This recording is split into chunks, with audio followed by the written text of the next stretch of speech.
They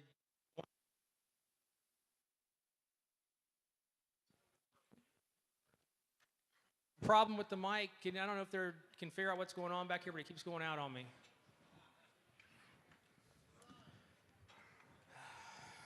But I want to thank Darlene over at Meyer, and of course Dr. Noyes, Al Ducker, and the rest of the team at Cincinnati Sports Medicine and Mercy Health.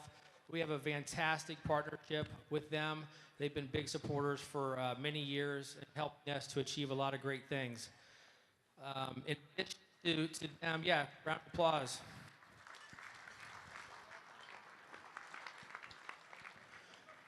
A lot of loyal sponsors again. Here again, Pete Deloise from Recreations Outlet, the Drescher family, which is Rick Drescher and Brian Drescher of Marcos and Shooters. And I want to take this time to let everyone know about what's going on with the Drescher family. Obviously, you know they're a big part of what we do. For years now, big supporters, and not just for this event, but many things related to the schools. But Mr. Drescher was diagnosed recently with cancer, and he just started chemo this week. And I wanted to, I don't know how many of you knew that, but obviously keep him in your thoughts and prayers. And Brian and Rick, we hope that it's a speedy recovery and he's back here with us next year. In addition, I'd like to thank Tom Seaman over at By Gollies, Bob Mount at Claremont County Equipment, Tim Ackerman and Allison Holman at Lairs, Jeff Smith at Elite Biomedical Solutions, Charlie Collier and the 9 Round Fitness, Keith Kroll at People's Bank, Jeff Hollingsworth at Professional Cabling Solutions, Doug Smithson at Smithson Insurance, and my friend Ron Burke at Mike Castrucci. I have another dear friend that I've known for years, Tricia Shelton, is here with ProSource. Do a lot of good things for the school, so thank you everybody there. Some of the more recent sponsors, Jason Michaels is here his first year. Mantra Consulting Group, I know he's out there somewhere. Troy McBeath is back for the second year as a sponsor. Keith Burkhart at Skyline, Dave Cottrell from Lebo's Bar and Grill. The Milford Tigers have 2 tables over there on the left. And one of our board members, Justin Bunnell, and his new company, Bunnell Handyman Service. So that takes care of those. I have a really, really special thanks to the volunteers from Kohl's who were helping us get everybody checked in again tonight. The group from Prestige Audio Visual, who supplies all of our screens and all this equipment, and ICRC Television, who comes out here now since our 4th year to broadcast it and put it on TV. Mary Thrice from Nothing But Cakes. We have a new dessert this year. 4 different style cakes. Decorate the tables. If you don't see one that you like, if you don't get chocolate chip and you want it, check the table next to you, behind you, but there's 4 different varieties here for everybody to choose from. And lastly on those thank yous, Jason Madden, sitting over there to my left, does so much for this event since I met him. We started out with the Johnny Bench event, and he does all these great tickets, these wonderful programs, the banners that you see, everything. So, Jason, I can't thank you enough for everything you do, buddy. Speaking of the program, please look through that, see these sponsors, see these donors. These are the people that are supporting this athletic program and these student athletes. So when you get an opportunity to support one of those businesses, please take the opportunity to do so. Other thanks I want to mention, Dan Yeager, Dave Ackerman, Christy Gregory, Joe Cameron, Jeff Zidron, Sarah Kleinfelder, and the rest of my Milford Athletic Boosters executive board. A couple other announcements I want to make. I want to talk about our athletic director, Mark Trout. He doesn't know I'm doing this, but I'm going to do it anyway. Some of you may know, some of you may not, that Mark's going to be taking a new position next year. He's going to be taking on the athletic director at the junior high. So I wanted to take this opportunity to let you all know that so we could give him a round of applause. He's done a lot, not just for my kids, but I'm sure many other kids that are in this room tonight. And we did a lot of good things. So I want to wish him the best of luck in his new job next year, and hopefully this will not be his last flight night. Another special thanks, I want to bring out Dave Miranda, who's sitting at the table up front. He didn't know I was doing this either. I don't know how long he's been. I want to say president 12 years, but maybe 20 years in total. He's been committed to this athletic booster group. And Dave will not be running for president next year. He's going to make a stab at getting on the school board. So I want to thank Dave on behalf of all of us on the boosters for all of your years of dedication. So thank you, Dave.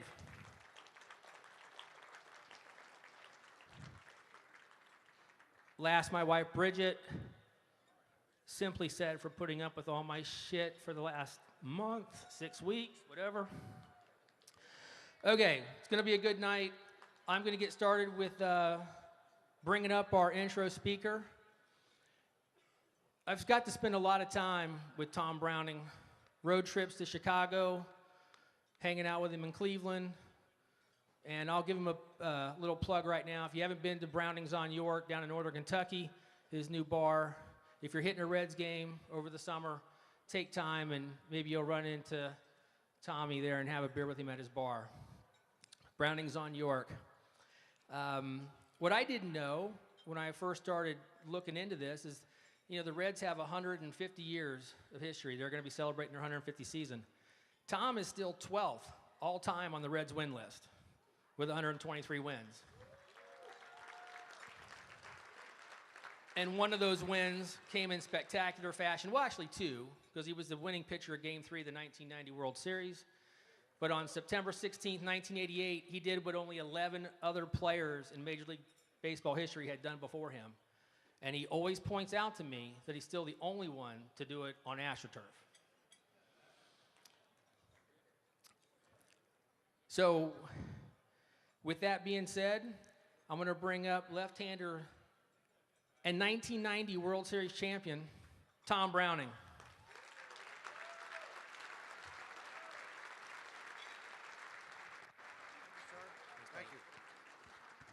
We'll just sit down. Hey, there's a whole lot of folks here tonight.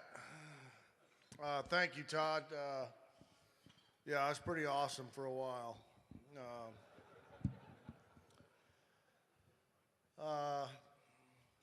The funny thing, Marge shot after my perfect game. Actually, I had my wife come to the park the next day for some presentation before the game. And she handed me a stemmed rose, probably freshly cut, I suppose. So, and then she handed my wife a full-length mink coat. And she looked at me and she says, "Are you okay with that, sweetie?" And I said, "Sure. Now I don't have to buy her one." But she wanted to put a clause in my contract after that year that if I threw another perfect game, that my wife would get a $300,000 bonus. And I took a perfect game into the ninth inning in Philadelphia the very next year, and they hit rockets everywhere. I mean, I was as far from a perfect game as you can get, and I took one into the – I remember Lenny Dykstra in the seventh inning hit a line drive up the middle, and I went to get out of the way, and I ended up catching it. I went, "Oh, hey." And I walked in the dugout after the seventh inning, and Pete was looking at me. I said, "Don't even say anything." I said, "Don't even ask, Bronco," because I called him Bronco back then. So, but I was very fortunate. I got to live out my dream. I was born and raised in Casper, Wyoming. I became a big Reds fan, probably around 1970 when I was about 10, when baseball started to make a difference. But I remember watching the 70, well, I remember 72. I remember, the 75, 76, because we were always a bridesmaid going into 75. And we just, that 7-game series against Boston. I was a 15-year-old kid. got permission from my parents to stay up and watch those games because they were running late. Hell, they got rained out for about a week, it seemed like. Probably a couple days, but it seemed like a week. You know, and then the big sweep of the Yankees in '76. Johnny Bench came out to Casper, Wyoming in 1971 for our Little League banquet. I got his autograph. You know, we got in line and we were walking up there, and all of a sudden, there's Johnny Bench. And the only thing I remember about that was that he had a ring on his finger. It looked like a golf ball full of diamonds, you know. And as an 11-year-old kid, it must have seemed like Epcot Center or something. But I just remember how big it was. And, you know, I still have the black and white autograph, the picture with Johnny Bench's autograph on it. And then Pete came out. Well, Reggie Jackson came out the next year. I didn't really care about that one, but the next year after that was Pete Rose. So those are my first introduction to what I considered my boyhood idols. I saw my first Major League game in 1978. I had my stepdad had got transferred to upstate New York, so I moved to Utica, New York for a couple years, and then I went to a place called Malone, New York, which is, some of you might know it as Dannemora, where that lady helped them prisoners escape from prison. Well, that's where I went to high school, right down the street. But anyway, 1978 was my senior year in high school. I graduated, and I had got hurt playing Legion baseball, so I didn't play the rest of that summer. And my best friend at the time said, "Hey, let's go up to Montreal. The Reds are in Montreal," and Pete was in the middle of his hitting streak. And so we go to the game. We scalp some tickets. You know, we were way in the hell up there in Nowheresville. But in Montreal, they didn't have a lot of fans, so, you know, we were able to work our way down. But I remember walking in the very first time I ever see a Major League game. You know, the Denver Bears in my growing up days was as close to the Major Leagues we got. So when I got to Montreal and we walk out there and it was just beautifully green, I thought I walked in, you know, it was heaven. And the first guy I got to see hit was Joe Morgan. It was the first inning. It was Steve Rogers against Tom Seaver. Pete hit in game number 37. Okay. So anyway, I walk in there, and the first guy, Joe Morgan, he hits a ball off Steve Rogers, and I said, "Oh, that's gone." And I think Dave Cash caught it at second base. But to be honest, that game went 14 innings. Joe Morgan actually hit a sac fly in the 14th inning to score Pete Rose for the game-winning run. And by that time at the game, my buddy and I, we had worked our way down to the dugout of the Reds dugout, just before. I don't know, Joe, you remember how you used to go underneath from the dugout, you take a right and go underneath to the clubhouse. Okay, well, there was a railing there, and there were seats up there. And that's where we were sitting, or standing, actually, when Pete Rose was in the dugout after the game. You know, we said, "Hey, nice game, Mr. Rose," and he was drinking an Orange Crush. And he looked at us and said, "Hey, thanks, fellas. So, and then 8 years later, I'm in the dugout with Pete.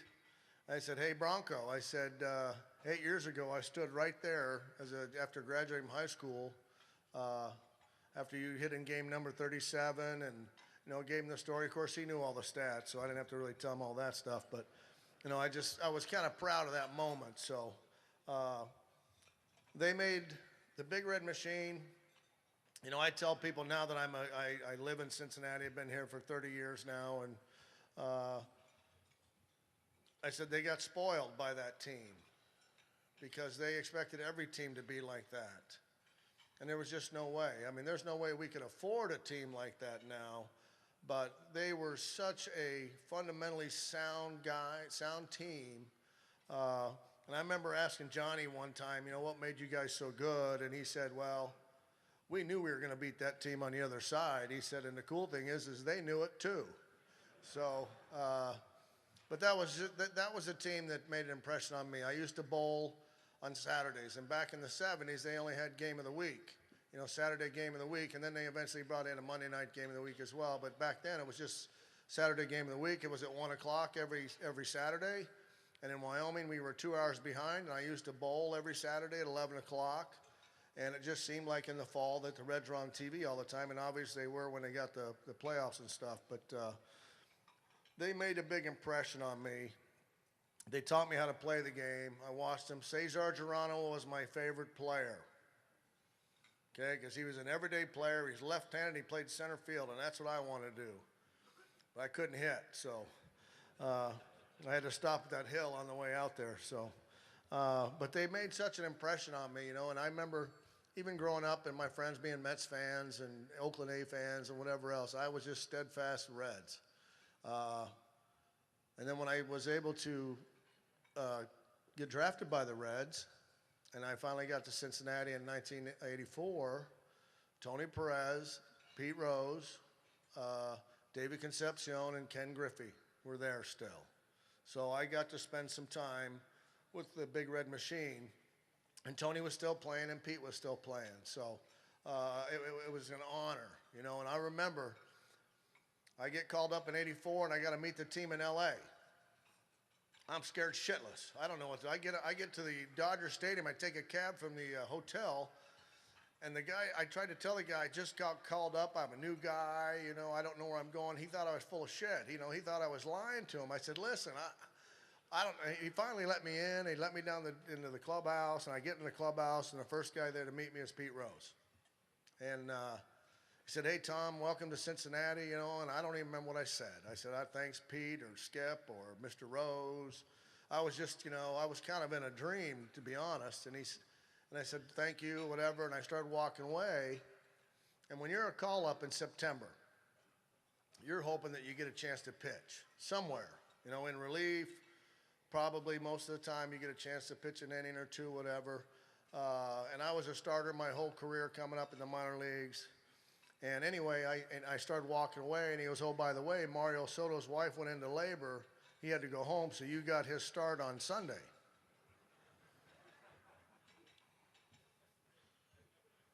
Yeah, that's what I said. What? I had to use the bathroom. So anyway, I got the start on Sunday. Getaway day.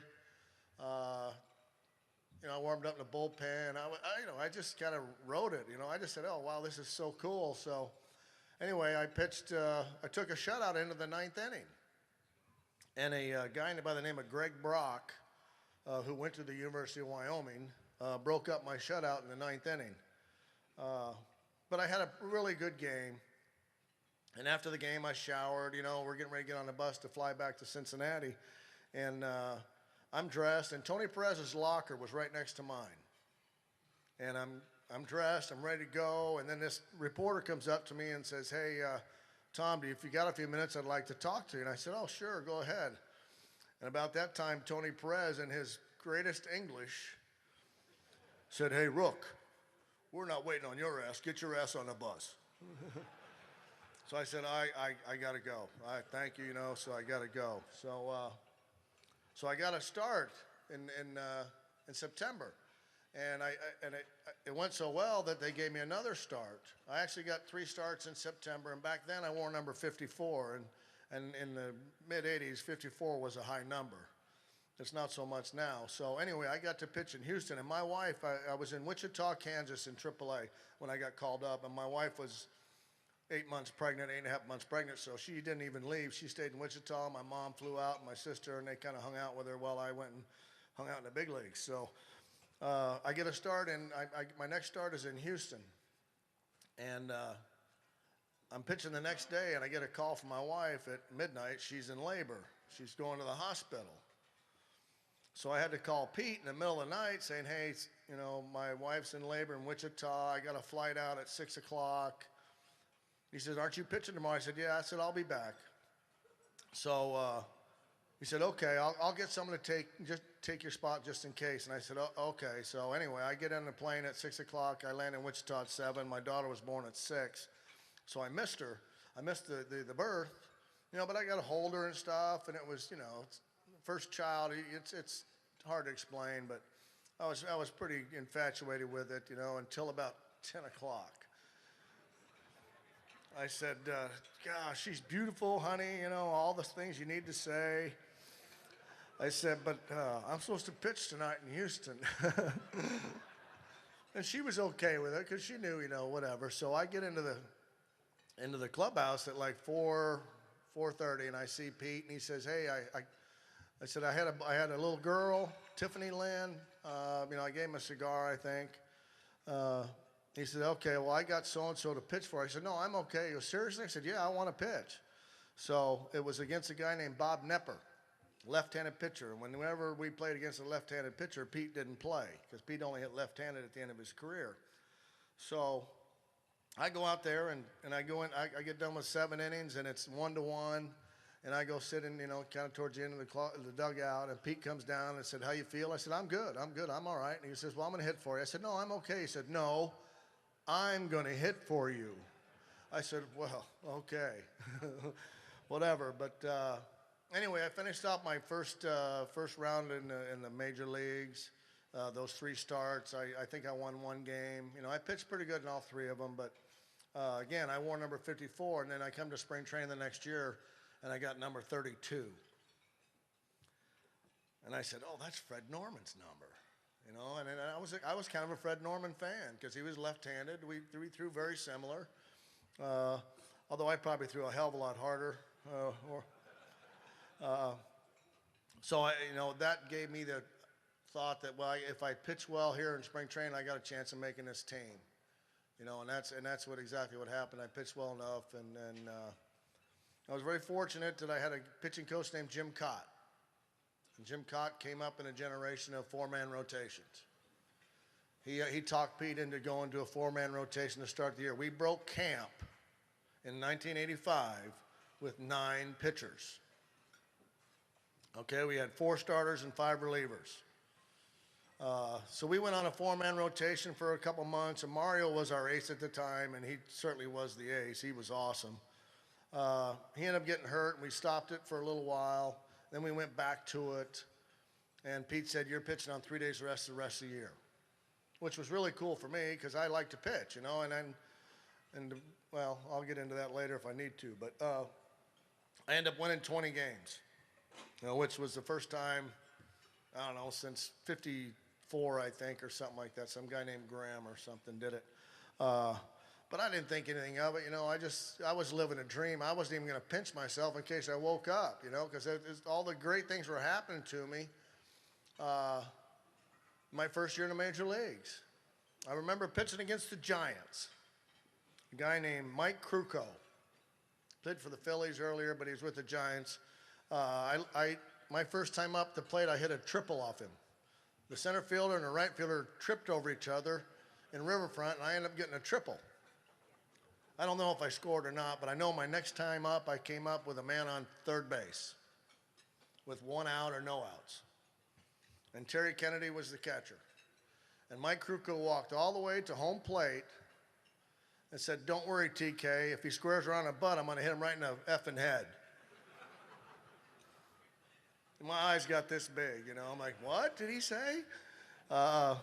So I took 3 pitches right down the middle, didn't even flinch, and then struck out. But I have to, because when I got called up, or when I was in the Reds organization, we had the same rules, Sparky Anderson rules, I guess, I don't know, but we had the same rules as they did back then. No long hair, no facial hair. You couldn't wear your pants all the way down, although Pete started creeping them down as he got older. But it was what I saw as a kid. The pants down halfway down the shin, the red stirrups that didn't stretch, short hair. So I got to. I think we wore the same uniforms, Joe. The same style anyway. This year you're going to get to see 15 different uniforms throughout the Reds' history, but I was kind of in between the 2 generations, the Big Red Machine, and once they kind of dismantled that, and I think, Joe, what was your last year there? 81? 80. Okay. So I think you were still playing in Oakland. I think when I first got there. I'm not sure, but. I can't say enough about this guy. Hell, I'll let him talk about it. But, he was just a true inspiration. Not the biggest guy, You know, he's not the biggest guy on any team. But he won back-to-back MVPs in the National League, you know, and rightfully so. You know, when I first met him, I think he was starting to do TV at that time. You know, it was just, I was scared to go up and talk to him, and every time I ran into him, I'd always introduce him, and I'd always tell him my name. You know, because hell, I didn't, you know, he's Joe Morgan. I'm just some guy trying to make it in the big leagues, so. But he always cut me off. I know who you are. I said, well, you know, you just never know, and I just want to make sure. But, you know, once I got here, you know, because we were always told it's hard to get the big leagues, but it's even harder to stay, was right. You know, like I said, I had some success early on, and then I struggled a little bit a couple years later, got sent down to AAA. And I'm going to tell you right now, if you got a player that's full of, you know, too big for his britches, send him to AAA for a little bit and see how many of those guys right there want to take his job or are scratching and doing everything they can to get up there to take this guy's job.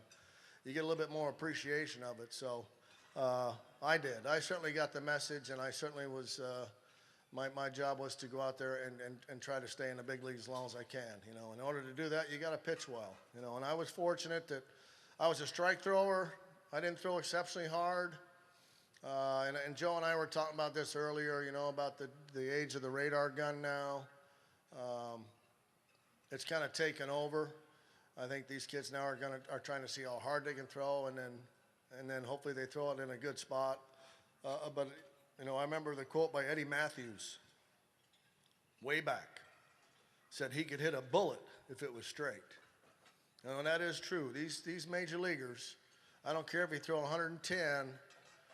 If you throw it up in the hitter's area, they're going to whack it, and they're going to whack it really hard, you know. But if you can throw it down there in those spots, it's a big difference, you know. And that's what I prided myself in, is being able to command the strike zone, command my fastball. I was predominantly a fastball thrower with some changeups every now and then.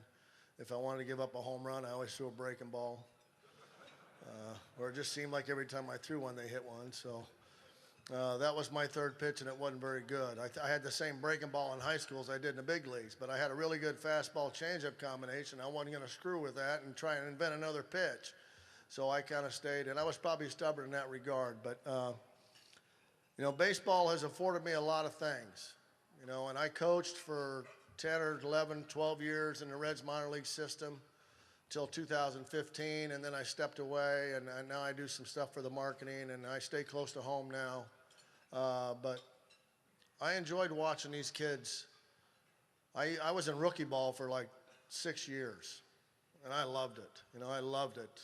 One, because they're all coming in, guns a-blazing, thinking they're going to set the world on fire, and then their first time out there, they're backing up every base there is. So. But the cool thing about talking to these kids, you know, and I think it makes a difference, is I experienced that. You know, I won 123 games in my career, but I lost 90. You know, so I sucked at times too, and I was, you know, and those were your teaching moments. That's where you figured out what it takes, you know. But I miss coaching. You know, I miss playing, but hell, I'm too old now to really care. But you know, they try to get you to play in these senior leagues, and I said no. I would suck there too. So, but I enjoyed those years that I got to play. I mean, I got to play with some unbelievable guys. I got to play against some unbelievable guys. Barry Bonds was by far the greatest player I ever played against. That guy was awesome. Whether he did anything or not, I don't care. It doesn't help your hand-eye coordination. And that boy, that 1 year, walked over 200 times and maybe saw one pitch a game to hit. And when he got it, he didn't miss it. You know, he was just that good. Eric Davis, Barry Larkin. I mean, I saw them on an everyday basis. Teams would come in and say, hey, how about Eric, or how about Barry? And I'm like, yeah. I said, they're awesome. But we saw it every day, so we expected it. You know, we expected them to be great every day, and they were. You know, they were. You know, and Pete, playing for Pete, you know, I couldn't have been, you know, I got to play with Pete, Tommy Helms for a month. And on Lou Piniella, you know, and those two guys there, you know, there was nobody that was more entrenched in baseball than Peter Edward Rose. I mean, this guy lived and ate it, and I guess he bet on it too. So, he was just one of the guys that got caught. He wasn't the only one. I can promise you that. So, but the rain delays during those times when Tony was there and Pete was there and Davey was there were some of the most enjoyable times because we got to hear the stories. At least I got to hear the stories that I grew up watching. Getting to listen to all the things that it was like back then. And then I became friends, with Joe and Johnny and guys that I didn't get the chance to play with, and to me, it was just an honor to be around those guys because I know what they stand for here in Cincinnati. I know what they mean in Cincinnati. But like I said, you got spoiled having them as a team because they were so good in every facet, although I know Sparky gets a lot of credit, but all that credit comes from the regular players. Pitchers absolutely hated Sparky because he was known for Captain Hook. If he didn't think you had it, he probably did it the right way. He got guys out of there before they got into trouble. But Jack Billingham is a very good friend of mine, Donnie Gullett. And they talk, they never had anything nice to say about Sparky but Jack won 19 games in 75 and 76, so he had pretty good years. So Sparky pretty much took care of him more than they probably like to give him credit for. But those days have changed. Okay, when I took the mound, I started the game, my intentions were going 9 innings. I wanted to go 9 innings, I wanted to throw a shutout, and I wanted to win a ball game. If I went 7, I was okay with that. But if I didn't go at least 7, then I didn't do my job. And now they have this arbitration figure, 6 innings, 3 runs or less. That's considered a quality start, If I went 6 innings and I gave up 3 runs, I felt shitty because I needed to go 1 more, But I really, like I said, my intentions were always to go 9. I grew up in an era where the starters always went most of the game. So that was my job, and I loved that. It didn't happen but 10% of the time, because the bullpens came into play a little bit more now. Back then we had the nasty boys, and if we had any trouble after 7 innings, we were gone, only because they were that good, So and to be honest, we won a world championship in 1990 because of it. Our bullpen was as stellar as anybody's. We had Jose Rio, who was probably the best pitcher in baseball at that time, Danny Jackson and myself, and we had a bevy of other guys, Scott Scudder, Rick Mailer.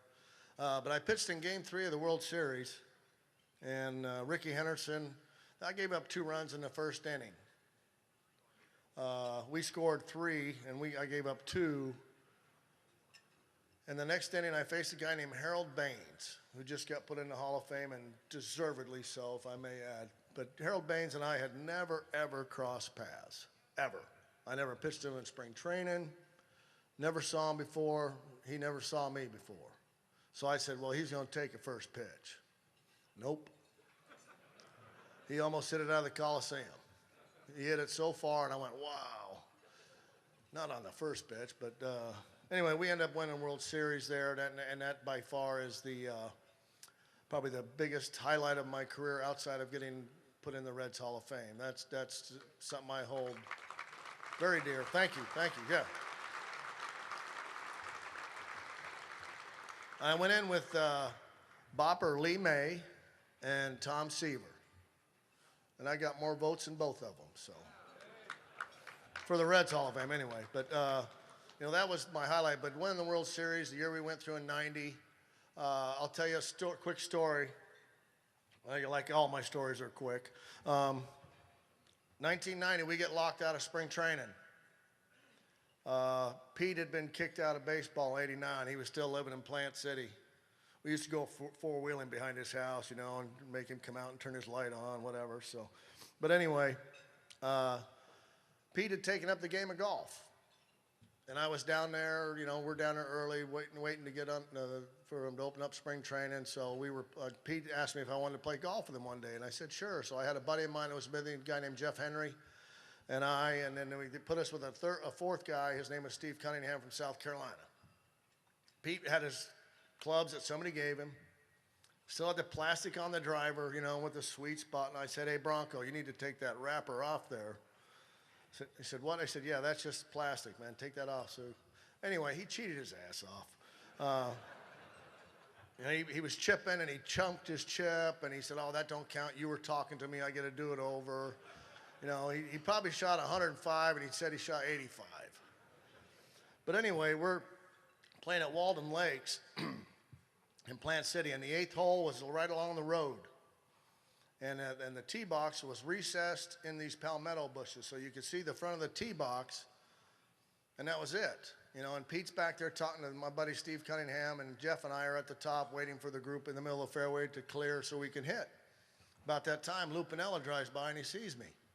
He stops, parks his car, gets all the way up, comes up to the tee box. Tom, Lou Piniella, I said, "Hey, Lou," you know, and about that time he turns and he sees Pete. I wanted to be anywhere else but there.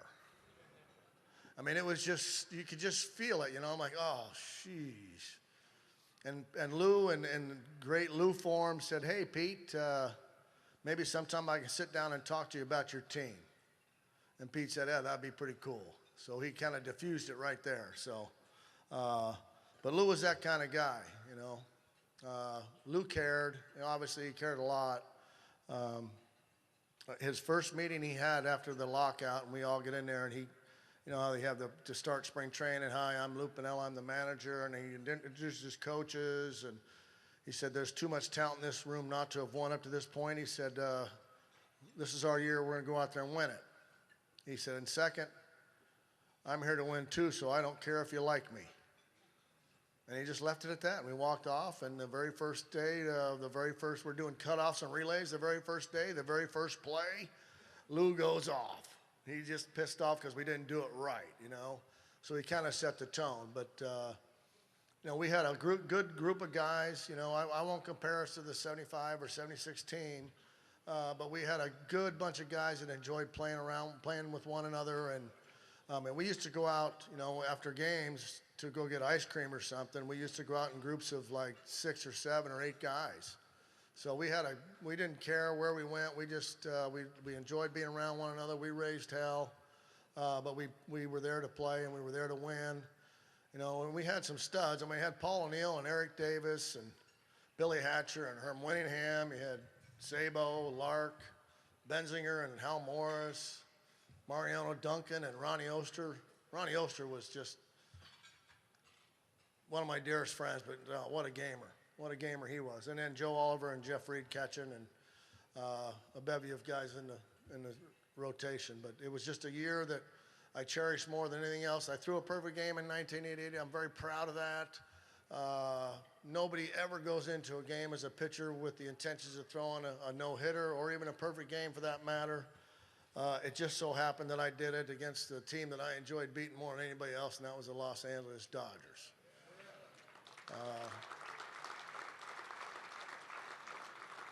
It was you know, back then that was the rivalry still. It's not that rivalry anymore. We only see the Dodgers maybe once or twice, once a year now maybe, at least at home. So, you know, we're supposed to hate the Cubs and the Cardinals and the Pirates. We do hate them, but, you know, it's just a little different. So, but I'm looking forward to, excuse me, I'm looking forward to this year. You know, we improved our rotation. We brought some, you know, different parts in. I think we're going to miss Billy Hamilton a little bit defensively, but, you know, Shebler, I think, is kind of the guy up for the job. And, I mean, again, this game don't wait for anybody. They traded Tony Perez. They traded Pete Rose. I mean, they'll trade anybody here. So it is a business. But I like what they've done. I like where they're headed. Obviously, we've got some veteran pitchers come in that maybe can help some of these young guys, because I really truly believe we're going to have to lean on some of these young guys to step up and be a part of this. But the older guys will certainly be there not only to lead by example, but maybe to have a shoulder to lean on or whatever. Because this game will eat you up and spit you out if you let it. I mean, it's a tough game. But there's some wonderful things that can happen, you know. I am a firm believer that if you want to be a good pitching coach, you might want to have some good pitchers. Because it's hard to be a good pitching coach when you have young kids that are scared to death and afraid to throw the ball over the plate. But I am looking forward to this year. You know, obviously I Joe Nuxall and I ran around together a lot. So I'll be the eternal optimist. I think this is our year. I think we've, you know, it's the 100th year of the Black Sox scandal too. You know, it's the 150th year of us being in the game, but it's also 100th year of the Black Sox scandal in 1919. So there's a lot of reason to celebrate. We won that World Series, didn't we? 1919, yeah. So I mean, we've had 3 or 4 years, probably more, 4 or less, almost 5 years of where we really sucked. You know, where we struggled and we just didn't get the kind of output that we needed from the players that we got. I mean, this year I think, actually I'll go back to last year, and our offense and our defense was pretty solid. We just had some young guys that just really weren't confident in their stuff, you know. So this year we're a year older. Those young guys are a year older, so maybe they'll figure it out a little bit. But I truly believe we got to lean on them. We're gonna need them somewhere down the line. So hopefully they're prepared when they get that chance. So, but I'm looking forward to the season. I'm looking forward to warm weather. I think we're gonna walk out of here in a snowstorm.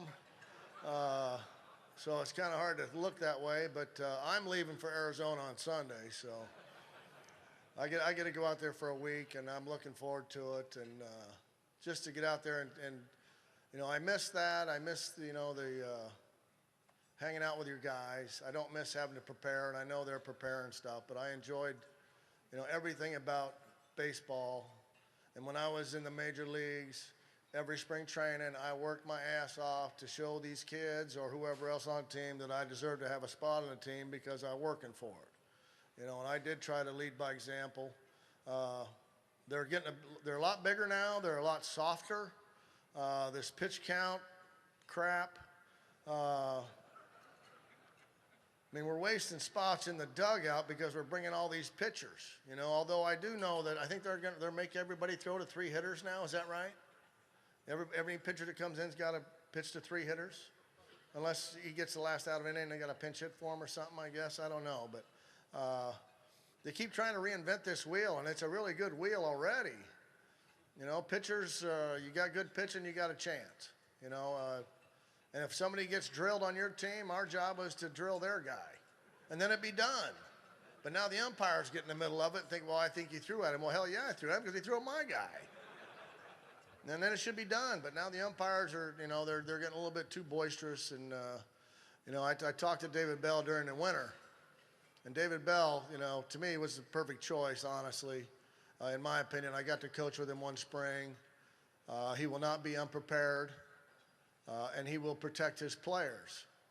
And I told him, I said, now, you know, what are you going to do now? You can't even go out there and argue. You just got to ask for a replay now. I said, what are you going to do to argue? He said, I don't know. He said, they kind of took that away from us. I said, well, you'll find a way. So, but I'm looking forward to it, just to get this damn weather out of the way so we can get outside. I got grandkids in my house, and I can't wait for them to go outside all day. Yeah, they're 3 boys, too, and they all want to fight, and they all want to be tough guys. So I'm looking forward to getting outside. But I thank you for letting me be a part of this. I'm honored to be able to be Joe's warm-up band tonight. As I think the world of him. I think he means a lot to the Reds, and I think, you know, Big Bob did the right thing in bringing him around a lot because he has a lot to offer. So, but thank you for letting me be a part of your fundraiser. It's been great. I didn't expect this many people, but it's awesome. I don't know what else to say. I'm looking forward to listening to hear Joe, and then maybe do some things after that. So, all right. Thank you for having me. Good seeing y'all.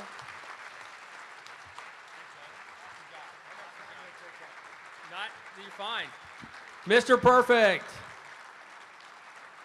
And not the guy that used to wrestle for the WWF. Real Mr. Perfect. Thanks, Tom, for being a part of our Flight Night event this year. A couple things that I usually do before our intro speaker that I was in such a rush, I think, to get Tommy up here to speak that I got out of whack. So I want to give the mic to our athletic director, Mark Trout, who usually gives us a brief update on where we are with Milford Athletics. So everybody, Mark Trout.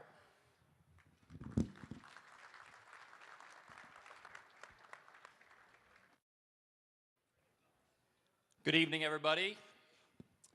Welcome, and thank you so much for being here. It's great to have everybody here annually.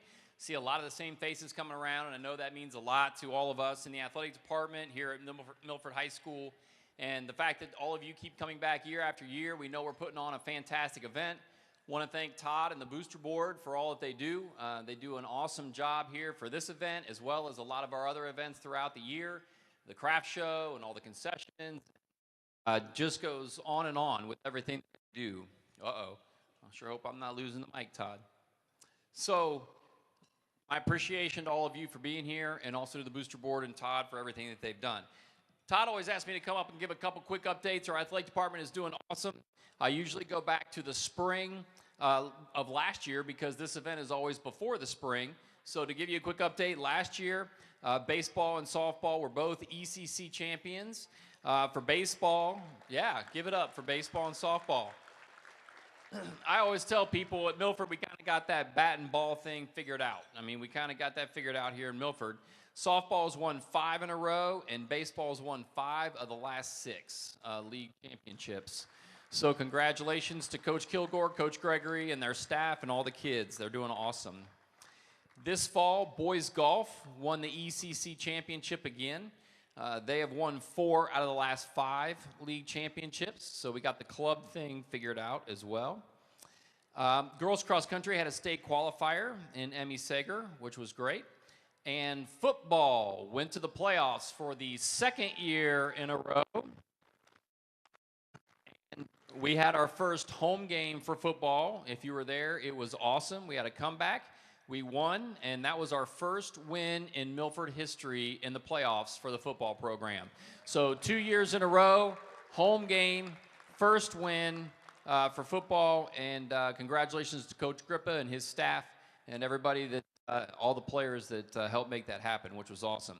And then finally, this winter, the boys swim and dive were the ECC champions this past winter, which is their 2nd in program history.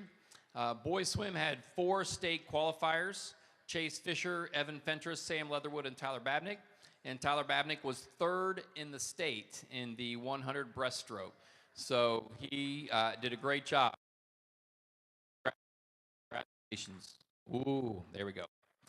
And finally, in the winter, cheer was an ECC champion. That is their 4th in a row. Yes, we have an ECC championship for cheer. They were also UCA national champions in the game day category. National champions for our cheerleading program. So congratulations to them. And finally, overall, Milford was 2nd in the ECC All Sports Trophy in the winter.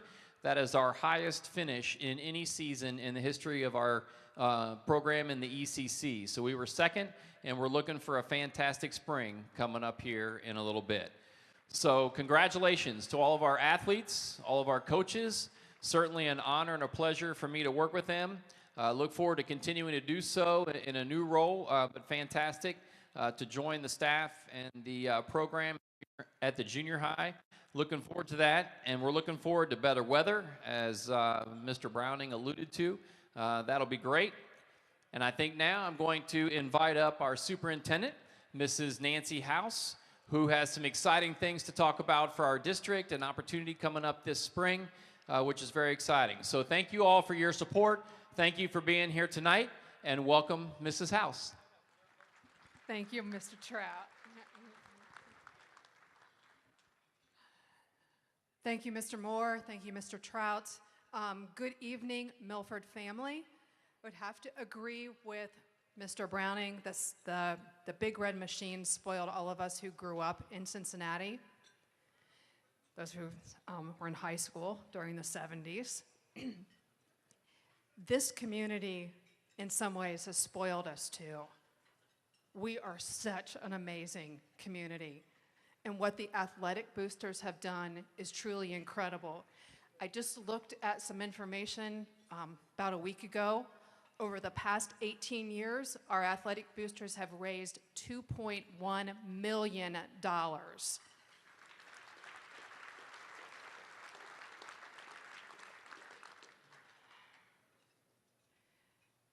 It's about community.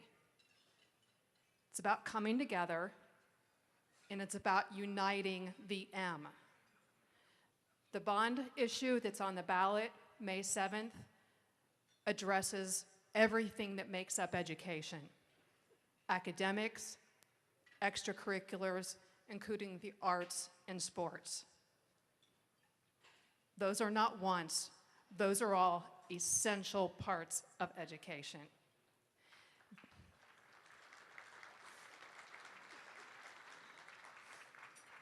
Some specifics I want to share.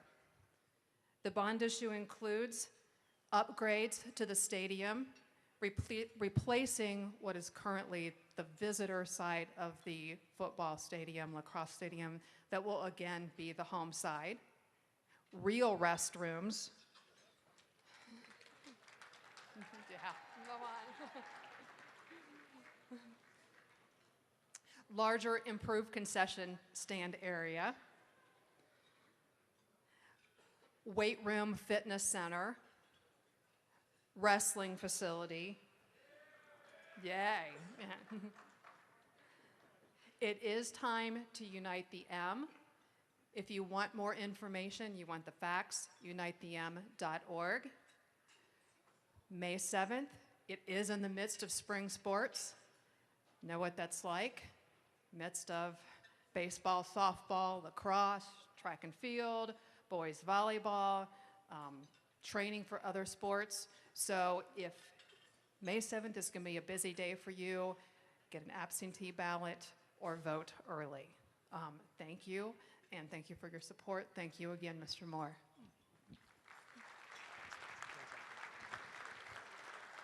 Well, first we got to get past that Mr. Moore crap. But thank you, Nancy, for taking the time to address everybody here. It is an important day. Just something that I was thinking about while she was speaking is that another part of that levy is to turf the soccer field. And the district's willing to take on that in partnership with us as the boosters, and I hope I'm saying that correctly, Nancy, so that we can move forward to turf the baseball field, Coach Kilgore, and the softball field, Coach Gregory, whether you want one or not, I guess. Like you said, great idea. Maybe we do the JV field, and then you have the luxury of having two great facilities to play on. Okay, so with that being said, it's time for, I like to say, where we, metal meets the road right here, man. We're gonna do the live auction. There's some great stuff. I'll highlight it here briefly. We've got the street naming around the school. Last year it was Greenie's Way. That'll be coming down the end of the year. You get to win the right to name it whatever you want, as long as it's within certain boundaries. We also have the reserve parking sign for the year, and one of them is going to be up because Connor Foster is going off to Northwestern. So we're going to have that spot open. So we got that. We've got these retired Milford logos, the eagle and the M, that were in the Fly Center, that the administration has graciously donated to us to help raise some money. We have a couple golf packages at the TPC Rivers Bend, one where you get to play with Mr. Perfect, Tom Browning, and another donated by Anthony Munoz, where he will be your guest fourth. So lots of good things, including some memorabilia. We're going to get to it. You got your paddles on your table. We'll try to get through this as quickly as we can. So be ready, be active, and we'll try to have some spotters out there to get through this. We can get everybody to wrap up what they're working on, what they're doing.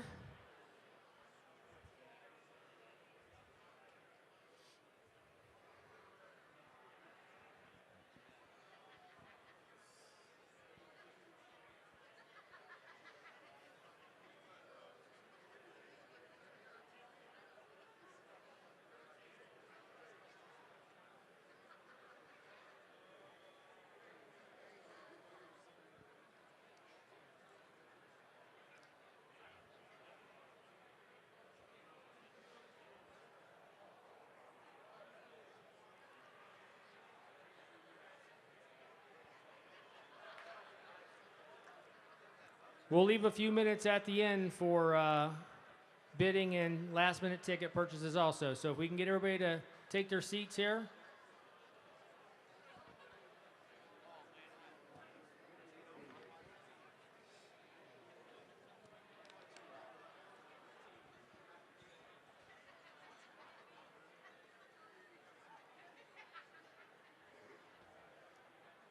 I wonder if there's a way to flash the light.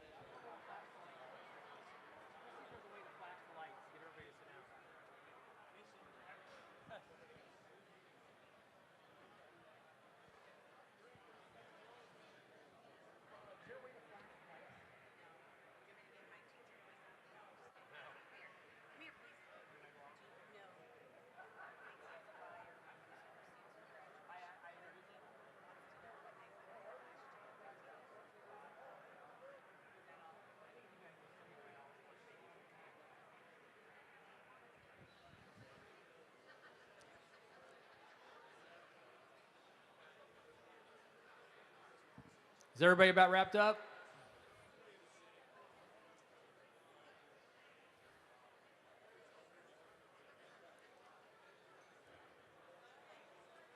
All right, I'm going to get on with this.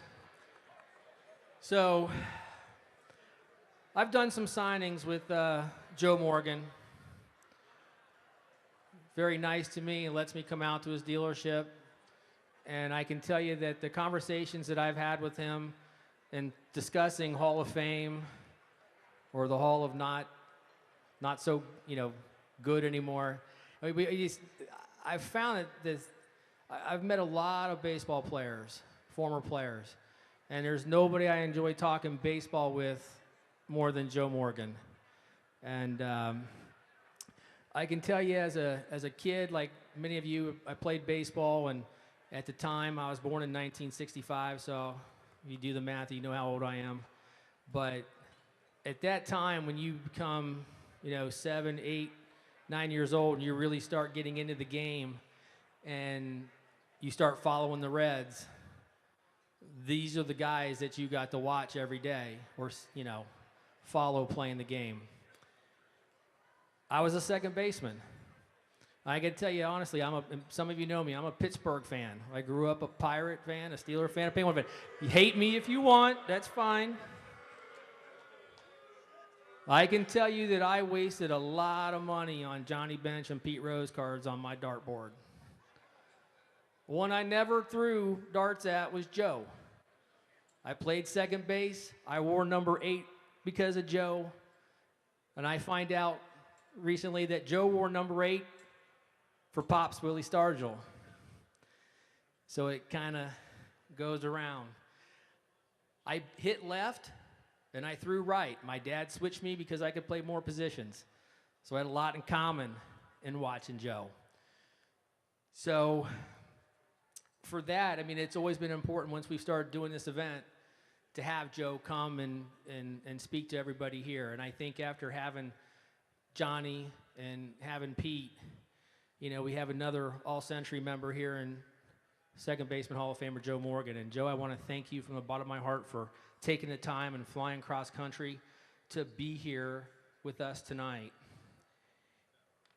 When he came here in 1972 in a trade, we had a lot of great components to that Big Red Machine. I'm sure many of you know it. We gave up Dennis Menke Lee May. But the players that we got in that trade, including Ed Armbrister, starting pitcher Jack Billingham, Cesar Geronimo, and we get Joe. And I'll never forget what Sparky said, that once they made that trade, you just won the Reds the pennant. Sparky knew right away what he was getting. And in the years that he was with Cincinnati, I mean, you can compare these 8 years with any other member on that Reds team. He was an all-star every season. He won 5 Gold Glove awards. He was a 2-time MVP, the only second baseman to win back-to-back MVPs. And he was MVPs in the years that the Reds won their 75 and 76 World Series. And on top of that, he stole 689 bases, which in my opinion is a lost art in today's game. In the time I've got to know him and talk to him, and especially seeing him Tuesday night at Marymount, 3 things are very evident, and I know you're going to walk away with the same impression tonight. This is a man who loves the game of baseball. You've heard him announce, I'm sure, the love and the knowledge that he has of the game that he's going to share with you tonight, in my opinion, is unprecedented. He also had an extreme love for his teammates, and I think you're going to see that again tonight also. And lastly, he loves this city of Cincinnati. So welcome back to Cincinnati, Hall of Famer, Joe Morgan.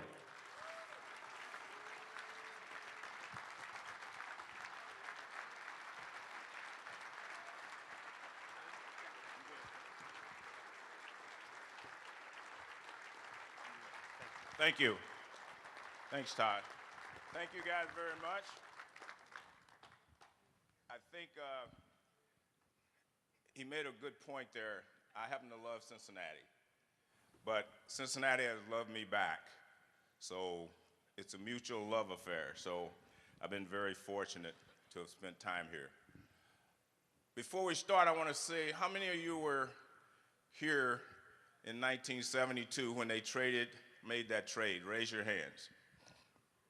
Okay, I'm just trying to see how many people were mad at me when that happened. I know for a fact that people here were not happy with the trade. And I don't blame them. You know, you were giving up 2 of your most popular players, Lee May and Tommy Helms. And you were getting guys that you really didn't know much about. So I can understand that. Secondly, put those hands back up. Let me see how many people were here. Now I'm trying to see how many of you have come by Joe Morgan Honda to buy a car. All right? There we go, so thank you. And I want to say this, having Tom Browning warm up for Joe Morgan is like having the Temptations warm up for the Four Tops. I mean, he is a star in himself, and Tom, I appreciate you very much.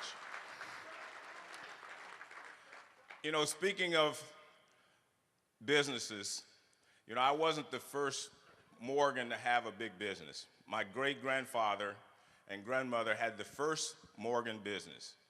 What they did was they lived on a farm and they went around and sold milk, butter, and everything to all their neighbors. So they had a horse and buggy. So this one particular day they're driving along, stopping and selling their wares. And after the first stop, they started again and the horse stopped. My grandfather got out, walked down around front, slapped him, and said, "Let's go." He gets back in the buggy and they move down a little bit. He stops again. Grandfather gets out, slaps him upside the head, and he said, "That's 2. So they go a little farther down.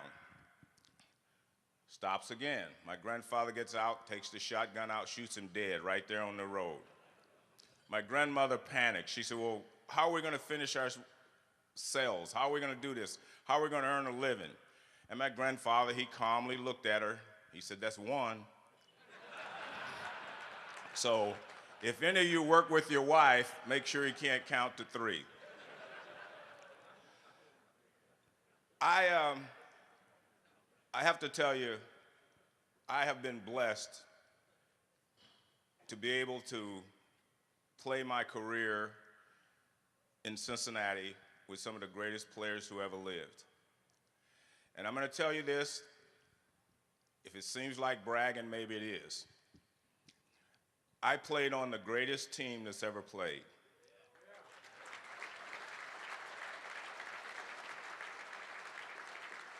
The 1976 Reds, the Big Red Machine, was just that, a Big Red Machine.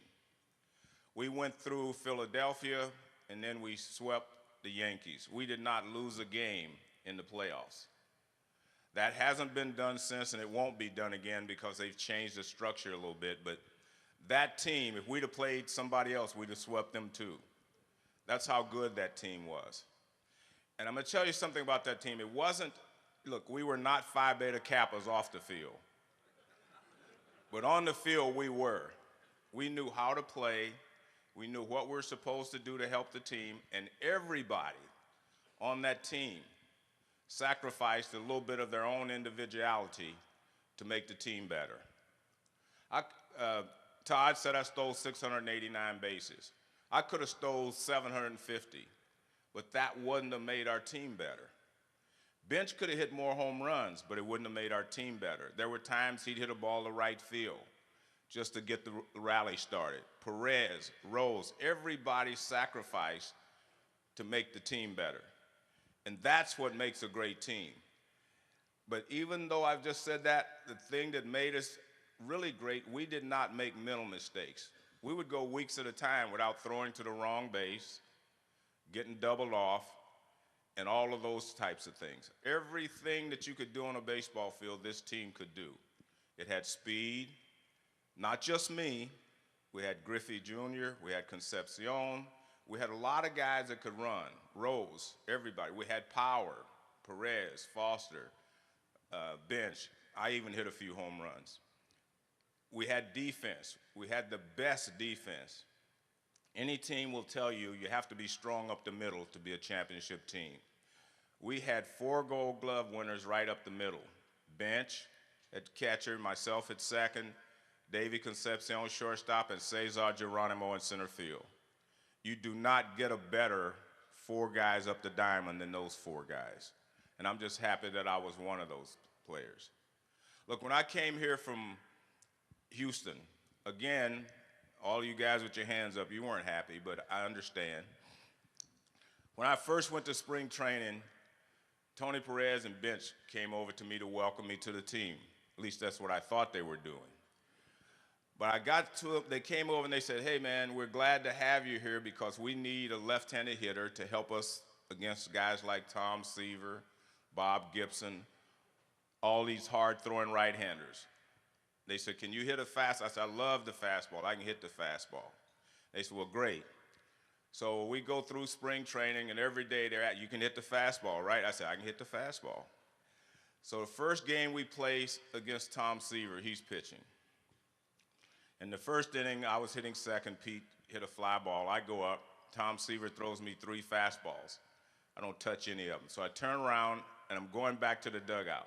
So before I could get to the dugout, those 2 guys were standing there waiting for me. They said, man, you told us you could hit the fastball. I said, man, I love ice cream too, but I don't want it a gallon at a time. So that was kind of my introduction. And I have to tell you the truth, after I was here the first year and I was accepted as part of the Big Red Machine and going forward, and I mean this, almost every day, Tony Perez would walk up to me and say, hey, Joe, we brought you over here and made you a star. You know what I told him? I said, thank you. Because what he was trying to say was when I was in Houston, nobody knew who I was. Over here, he said, you're a star. And I have to tell you the reason for that. When I was in Houston, I did all the same things. And I'm telling you that, you can look it up. I stole 60 bases. I hit home runs. I did a lot of stuff. But I was on a team that did not have Johnny Bench, Tony Perez, you know, all George Foster, all these great players. I might walk in Houston, steal a base, nobody drive me in, nobody cares. When I got here, I would walk, steal second, Bench drive me in, now I'm a hero. And that's the truth. So they did make me a star. But it's because of the things that I could do that fit with those guys. I'm gonna tell you another quick story. You know, after I was here the first month of the season, things were going okay, and they really were. You know, I was hitting 270, but I was, you know, doing some things. We lost the game 2-1, so I went back to my apartment. I was by myself. My family hadn't come in yet. And for some reason, I was getting ready for bed, and I looked in the mirror, and I asked myself, I said, did you do all you could do today to help your team win? I did not give myself an immediate yes. You know, you can lie to you guys, I could lie to my teammates, but you can't lie to yourself. And I realized that I could have done more to help us win that game. So when I left the next morning to go to the ballpark, I made up my mind that I was gonna do more. So what I did, I blended my skills with those of Johnny Bench, Pete Rose, Tony Perez, George Foster, Cesar Geronimo, Davey Concepcion. I blended my skills with those guys. We became a better team. I became a better player. The team was rewarded with 2 world championships. I was rewarded with 2 MVPs. And when you win an MVP, you have to look around and say, how did I do this? And you did it with the help of your teammates, and those are the first people you thank, and I did. And I've always had this feeling that Sparky Anderson never got the credit that he deserved for being the leader of the Big Red Machine. Even Tom kind of mentioned that the pitchers didn't like him, and they didn't, and he was Captain Hook. He did not like pitchers because he couldn't hit. I mean, when he played, he couldn't hit, so he didn't like pitchers. And so he did not truthfully treat pitchers with a lot of respect. But Sparky, make no mistake about it, Sparky Anderson was the leader of the Big Red Machine. And like I said, he will never get the credit that he deserves. I'm going to give you a couple of examples. We won the championship in '75. Next year we start off, and we're struggling a little bit at the beginning of the season. And it could have been a hangover, could have been whatever. Sparky was angry, and he very rarely had meetings. So he called a meeting, and he started yelling at us, which was uncharacteristic of Sparky, but he started yelling at us. He even cursed and stuff. So finally he said, you guys don't worry about it. You just keep doing what you're doing. He said, I'll take the blame. This is my fault. I'll take the blame. That's how smart he was. He knew that we were not going to let him take the blame. We started playing better, and we won the championship again. But the 1975 World Series in Boston, you know, some people say it's the greatest World Series ever, and it was a great World Series. I'm going to give you one other example of why I say no one else could have led that team like Sparky could. We go to Game 7. We're losing 3-0. Bill Lee is pitching great for Boston. Looks like, you know, we're going to lose again. We had lost in '72, and it looked like we were going to lose again. We're coming off the field, and you had to go down some steps to get in the dugout. Sparky stood up, and he stopped all 8 of us. This is kind of where this grade 8 came from. He stopped all 8 of us at the top. And he said, guys, we have 12 outs left. I want us to use those outs to the best of our ability. He said, I don't want everybody walking up there trying to hit a home run. He said, somebody get on base, and he said, Bench, Perez, or Morgan would hit a home run. Now that may sound like a simple statement to you, but what it was, Sparky knew which guys he could lean on, and he was taking the pressure off other guys. Not that the other guys couldn't handle it, but he knew who he could lean on. And what happens, Johnny Bench goes out, instead of trying to hit that green monster, he hits a double to right field. Tony Perez hits a home run. Now it's 3-2. And when the score got to 3-2, we knew that we were going to be world champions. I know that may sound a little strange, but we knew that down the stretch, nobody could beat us. We tied the score, and I say this with all sincerity, I was lucky to be the guy standing in the batter's box in the top of the 9th inning, Game 7, go ahead run at second base. And I say I was lucky because, you know, it could have been someone else. I was lucky enough to be that guy. And I've told this story often. You know, I was walking to the plate, and not one time did I think that I wasn't going to get a hit. It never entered my mind that I wasn't going to get a hit. I get up there, and I get lucky enough, and I get the base hit. Game's over. We're in the locker room celebrating. And I took a moment for myself, and I'm sitting in my locker because this had been a long journey for me. When I played in Houston, we were fighting the New York Mets for last place all the time. I had never been in this situation before. So I took a moment for myself, and I sat there, and this is the truth. I said to myself, what if I wouldn't have gotten a hit? That was the first time that a negative thought entered my mind. And I did. It upset me. I said, man, if I wouldn't have gotten a hit. But anyway, being part of that team is great. Look, I went and I broadcast. And I was broadcasting for a long time. And we'd be broadcasting a game. And every once in a while, they would ask me, this is a great team like the Yankees were. It's just a great team.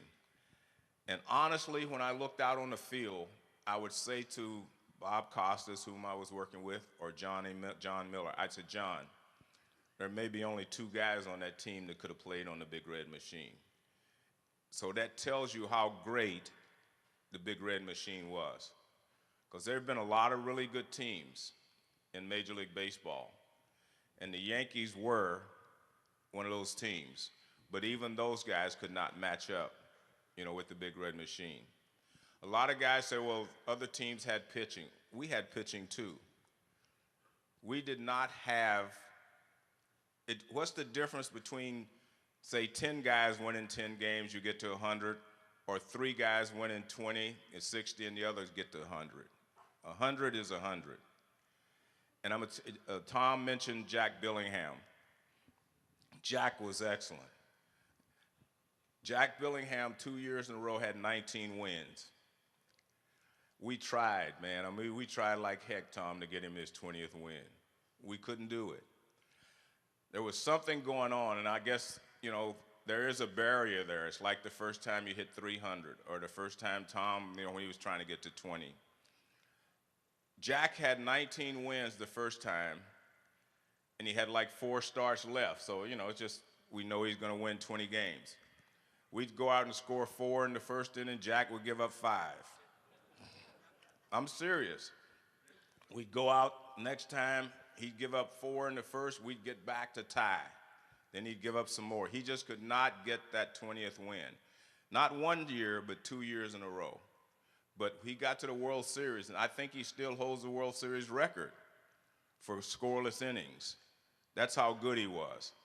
But he could not get that 20th win. But everything else he could do. And I'm telling you. I'm going to jump forward a little bit to our 2019 team. Tom Browning's team won in, 1990. We have finished last 4 years in a row. There are a lot of reasons to be optimistic this year. Some of the trades that were made, we brought some more pitching in, etc.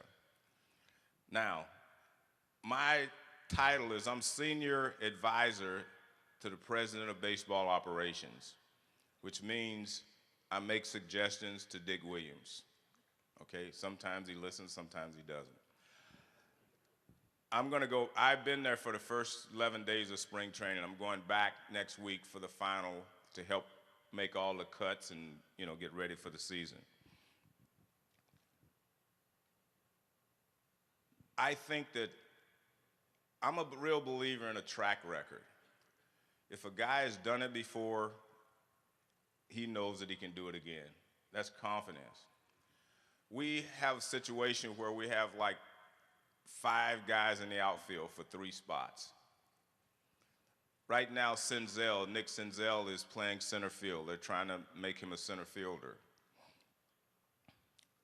First of all, I don't think you can just take somebody and make him a center fielder, but that's not my job. But what happens is, and it's going to be a problem in my opinion for him because he's got to follow Billy Hamilton. No one can follow Billy Hamilton. I'm going to tell you guys something. Billy Hamilton is the best defensive center fielder in baseball, and he has been for the last 3 or 4 years. What's going to happen is balls are going to drop in, balls are going to go over people's head, things are going to happen. And not just in center field, in right center, left center. Billy covered all of that. But if Nick Senzel plays center field, what's going to happen to Scott Shebler?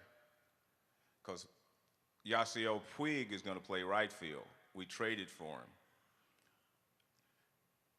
Winker and Kemp are in left field. So where does that leave Shebler? The guy hit 30 home runs 2 years ago. He was injured last year, so he didn't get a chance to do it again. So my point is, somebody's going to be out. A good player is not going to get to play. And maybe I'm saying this because I am a Scott Shebler fan, because he can run, he can play defense, and he definitely has some power. So it's going to be interesting how this shakes out. And when I say I'm a believer in track record, Matt Kemp last year made the All-Star team. He actually should have won the MVP the year that Ryan Braun won. He almost won the Triple Crown.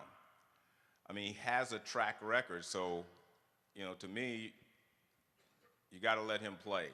But again, I don't make those decisions. But if Nick Senzel is able to play center field, then you're going to have 4 guys for 2 spots. And I don't know how that's going to work out. We did add some pitching, which I think is very important. I'm a Tanner Roark fan. I think he's a battler and he'll do well. Alex Wood is the same. He's a very good pitcher. Sonny Gray, when he was with the A's, I used to watch him because I lived in there. He was great. He's had some arm problems, but we'll see how that works. So all in all, we're going to be a better team.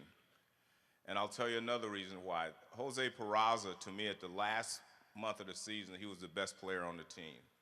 He was consistent. And my favorite player is Jeanette. Maybe because he's a second baseman, but whatever. Because Brandon Phillips was my favorite when he was here too. But Scooter, has done fabulous work the last 2 years. You know, so I expect him to do well again. Suarez showed that he's a big league star. And we have Joey Votto, of course. So the key is going to be how all these people are manipulated or how we're going to play them and how, what we're going to get from each guy. And again, where's my notes? Then again, it's going to depend. We have a new manager. He's going to have to learn, to deal with these guys, learn their personalities so that he makes sure that everybody gets their chance to prove what they can do. I'm going to back up a little bit because one of my former teammates is here someplace, Doug Bair. Where's Doug?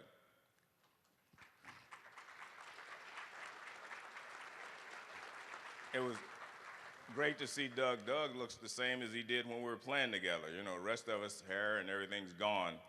Doug still looks the same. One thing about the game today, and I'm not one of those guys that feels that old school was better than new school and all that. I just like baseball.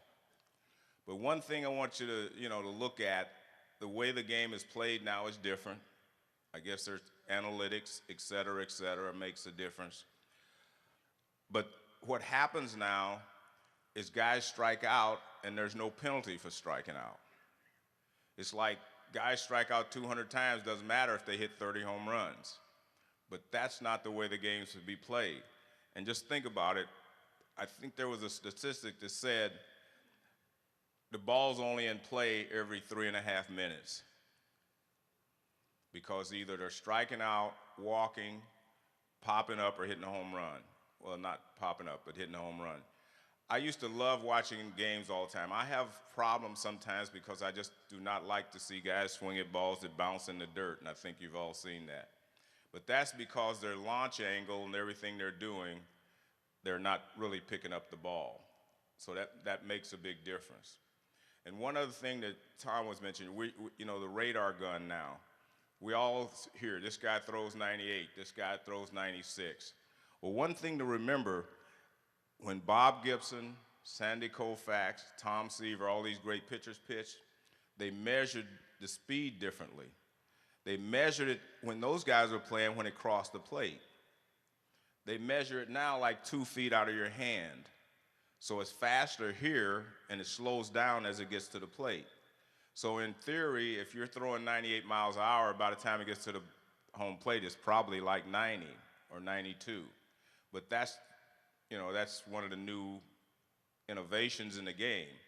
So just so you'll know that, when you think that these guys today throw harder than anybody's ever thrown, that's not true. Nolan Ryan, Sandy Koufax, all those guys could light up a radar gun. I'm going to tell you my favorite Sandy Koufax story. I grew up in the Bay Area, and I idolized Willie Mays. And I do think that Willie Mays is the greatest player that I've ever seen, by far, to be honest with you. But I'll also mention something that Tom Browning brought up. Barry Bonds is the greatest offensive force that I've ever seen. I saw Mays in his prime. I saw Aaron in his prime. I saw Clemente in his prime. I even saw Stan Musial. None of those guys could compare to Barry. And the reason I say that, when Hank Aaron was hitting, the pitcher and the catcher thought he might hit a home run. When Barry Bonds was hitting, everybody in the stands and on the field thought he was going to hit a home run. So that's just a tidbit there. I'm going to give you maybe a negative. It's not for me, but you may take it that way. You know, Brian Price became the manager after Dusty Baker left. And I remember telling everybody, I said, look, if you fire Dusty, it's up to you, but you have to choose the right guy to follow him. And they did not, I'll just be honest. You know, we're in last place 4 years in a row since Dusty left. But that's not the negative I'm talking about. In the Reds clubhouse, they used to have, when you walked in the door, they would have the championship teams. The 1939, I guess it was, championship team. The 1990 championship team, and the Big Red Machine, 75, 76. There's pictures on the wall of all those players. Well, Brian Price took all of those out of the clubhouse. He said, we're going to build our own championship. And that makes some sense. But the one thing you always remember, there is tradition at every team. And the tradition here is the Big Red Machine, the 1990 team. What you want is the players who are playing today to want to live up to those expectations. You want them to strive to be better than, say, the 1990 team or the Big Red Machine. You want that to happen, and that wasn't the case. One other thing I want to bring up that kind of bothers me a little bit is the shifts. And I know a lot of people have their own opinions about the shift and whether they should outlaw them. I personally do not believe you should outlaw them. Doesn't mean I'm right, but I personally do not believe it. I've read a lot of analytic data that says that the shifts actually help create more runs than they take away. They take away hits from certain hitters who just hit in the same spot all the time. But I don't like to outlaw the shift, because to me it would be like telling a pitcher you can't throw a guy a curveball because he can't hit it. You can't tell him not to shift because the guy doesn't know how to deal with it. Most good teams, good players would have hit the ball the other way. They would bunt. They would defeat the shift. But now, because they pay for home runs and don't care about strikeouts, guys just swing. They swing with 2 strikes like they would if there are no strikes. Like I say, strikeouts do not mean a lot anymore. I went to Frank Robinson's memorial a couple of weeks ago. A lot of you know who Frank Robinson is. He played here for the Reds, and he was a great player. I grew up in Oakland, California. Frank Robinson, Vada Pinson, Kurt Flood, Joe Gaines, Jess Gonder, all those guys played for the Reds. So I became a Reds fan in California. They were about 8 years older than I was, so I really didn't know them, but I watched them on TV. And I watched them when they played the Yankees. And I have to tell you, my favorite player on that field was Jim O'Toole, who was a pitcher. Tom Browning will know who he was. And I just love to watch Jim O'Toole pitch. And when I watched him pitch against the mighty Yankees, it was great. Obviously, they did not win. I'm going to tell you, I saw in the book that you had Bobby Knight was here. He's been one of your guest speakers. Bobby Knight was one of my close friends. Bobby Knight used to come down and sit in the locker with Pete and I. I lockered next to Pete Rose all those years. And Bobby Knight would come down and sit with us. And man, we'd talk, about family, the world. It just seemed like, I said, man, he's a nice guy.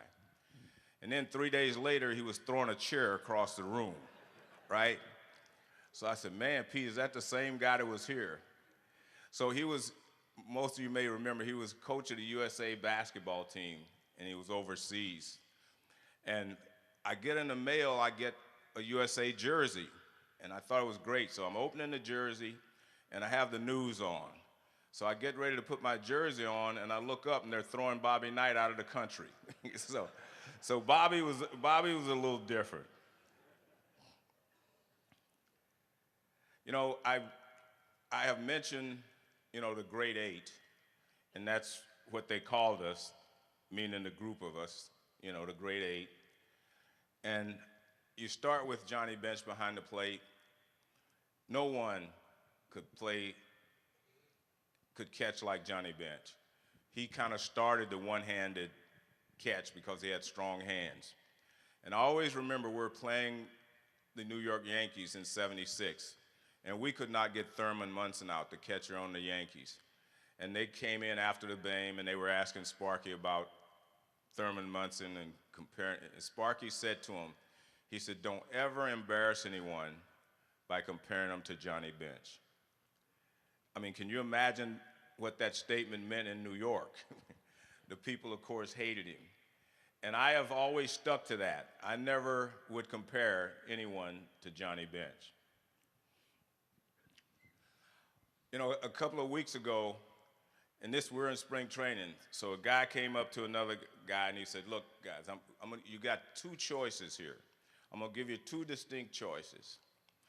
He said, the first choice, you get to spend the rest of your life with your wife. The guy screamed out, number two, I want number two. You guys didn't get that, did you? He doesn't even know what number two is. The women wouldn't like that, so I can understand that. I'm trying to do this in a mannerly order so I won't take too much time.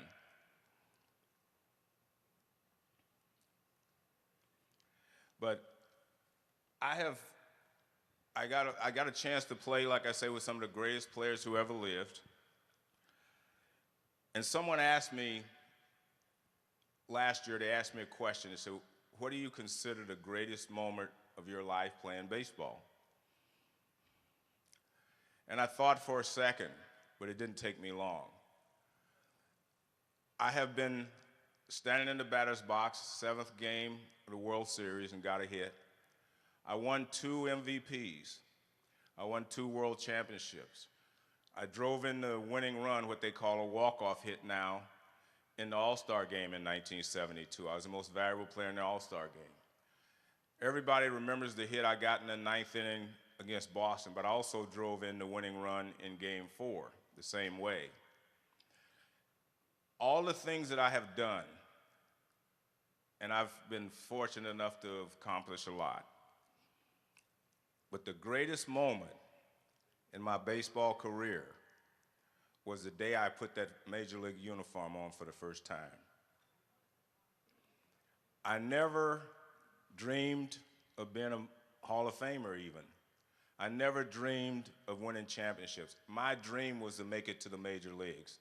You have to remember, I was a little 5-foot, 145-pound guy from Oakland, California. They didn't give me much of a chance. But the first day I put that uniform on, I was in Houston. We were dressing in portables because they didn't have the stadium built yet.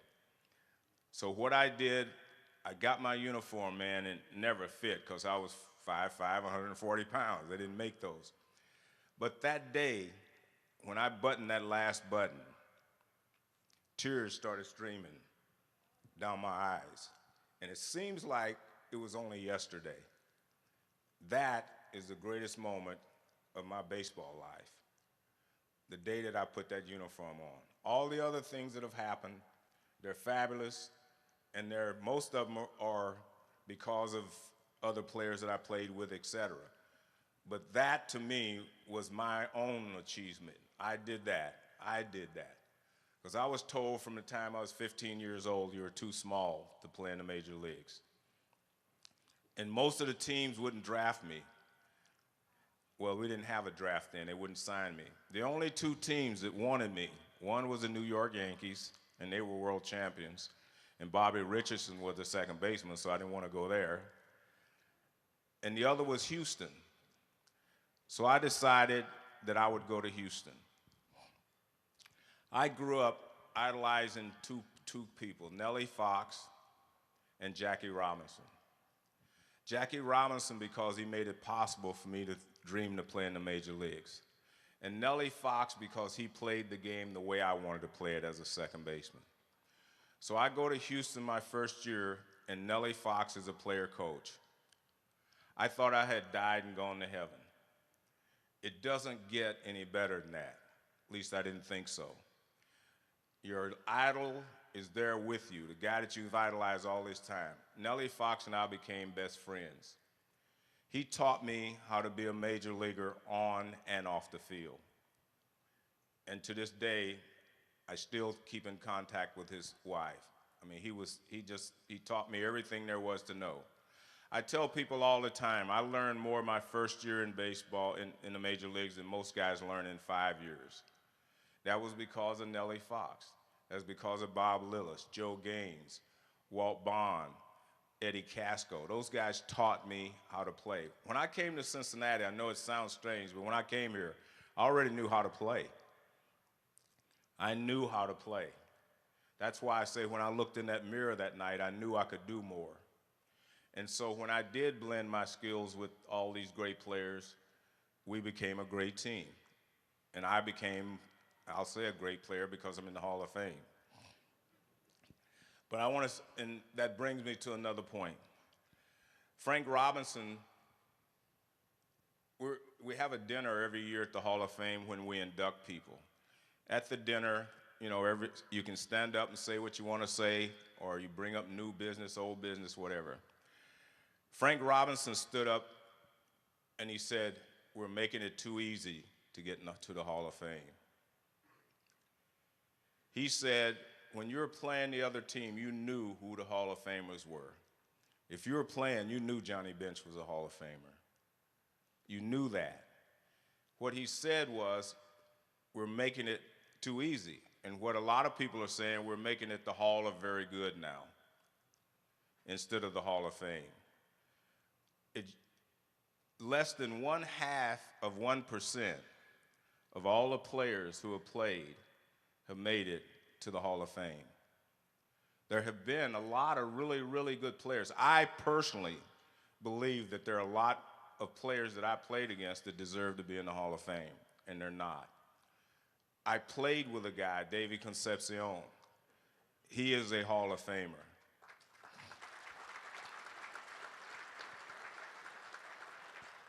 I just hope that he does get into the Hall of Fame. Pete Rose is a Hall of Famer. We can say whatever we want, but he's a Hall of Famer. So you see, I played with a lot of great players. And two things happened with Sparky when I first got here. We're in spring training, and he calls me over, and he did two things. First, he lockered me next to Pete Rose. I'm going to tell you, that was very important. But Sparky, again, he knew what he was doing. He lockered me next to Pete. And I've said many times that I wouldn't have this ring if it wasn't for Pete Rose. Lockering next to Pete, I learned a lot about how to play the game. By that, I mean being prepared to play the game. I helped Pete, too. I showed him where it didn't hurt to take a walk every once in a while. We kind of helped each other. And so he lockered me next to Pete. But the most important thing he did, and this again, I'm showing you how smart this guy was. He called me into his office at the end of spring training, and I said, man, what did I do now, you know? He closed the door, and he said, little man. He always called me little man.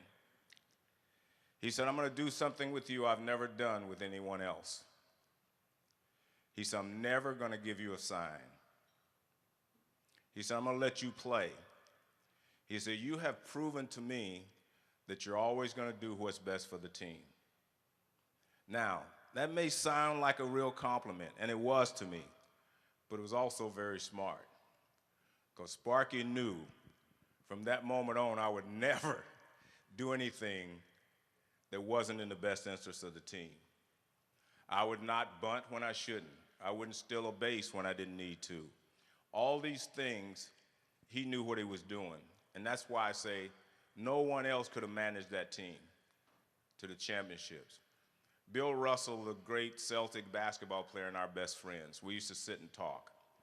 All great players have an ego. I want you to remember that. All great players have an ego. That's why they're great players.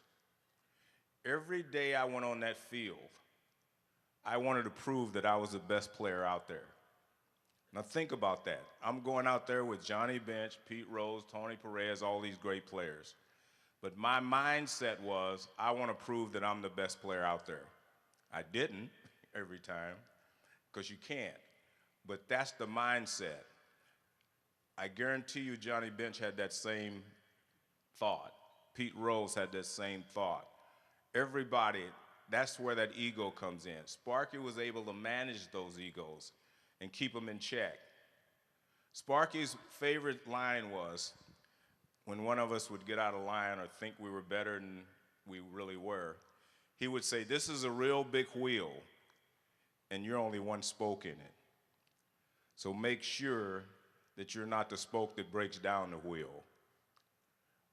Like I said, you won't, if I try to tell you all the great things that Sparky did and how smart he was, the psychology he used. Look, he wasn't the greatest X's and O's guy, but he was the greatest people person that I've ever been around. He knew how to push your button. He knew how to make everybody do the right thing. And so, if I sit here and act like I have a lot of admiration for him, I do. Because, like I said, he will never get the credit he deserves, because people always said, well, if you put down Rose, Morgan, Bench, Perez, blah, blah, blah, you're going to win. That's not true. There have been a lot of really good teams, but the managers could not handle the situation, and they didn't win.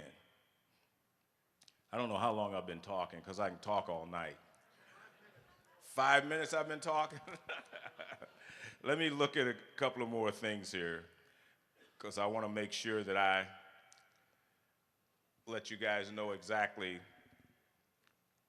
how much I appreciate you and what you're doing for the school, and I appreciate how you have treated me since 1972, even though I know a lot of you didn't want me here.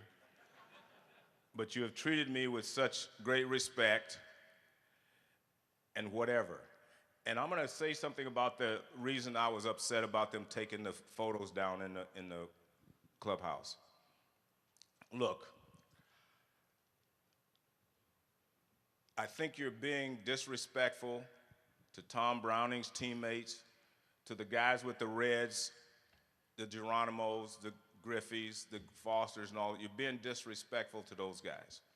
It wasn't about me or Bench or Perez or Rose. You guys are never going to be able to forget me because you have a sculpture out in front. You see what I mean? So it's not about me or Bench and those guys.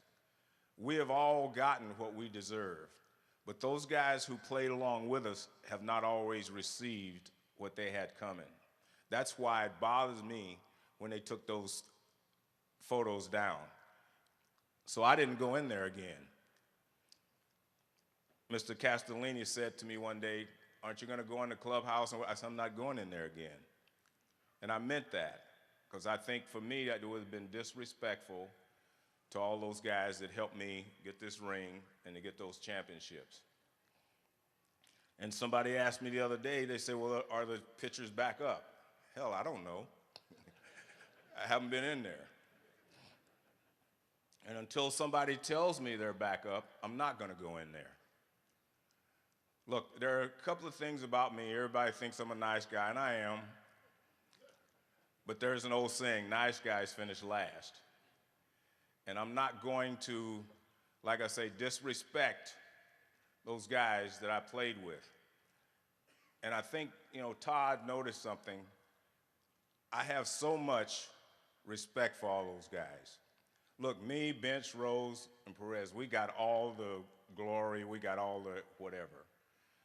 I won 2 MVPs, Rose won 1, Bench won 2, Foster won 1, right? So we got ours, but the other guys didn't always get theirs. So that has always bothered me, and so until, in my mind, that's rectified, they don't need me in the locker room.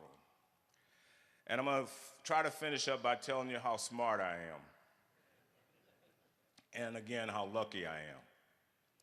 I said to you that Jackie Robinson and Nellie Fox are the players I idolized when I was a kid. Well, I had one chance to meet Jackie Robinson. I was playing, and Jackie Robinson was broadcasting the game. He and Pee Wee Reese. You all know who Pee Wee Reese was. And we were in California, and I stayed at home when we played the Giants. So I got up early the next morning. I went to the ballpark long before anybody was going to get there. I did not want to miss my opportunity to say hello to Jackie Robinson. So I waited down by the door where they would come out, and they came out probably about 12 o'clock or whatever. I ran down to see Jackie, and while I was on my way down to introduce myself, all these thoughts were running through my mind, running through my head, what I was going to ask him, how was it, how difficult was it, and all that. And this is where I'd show you how smart I was. I actually panicked. So when I got to Jackie, I introduced myself. I said, I'm Joe Morgan. He said, I know who you are. And I said to him, thank you. That's all I said was thank you. That is the smartest and the best thing I've ever done in my life. He looked at me and he said, you're welcome. If I'd have asked all those dumb questions that were running through my mind, he probably would have ignored me.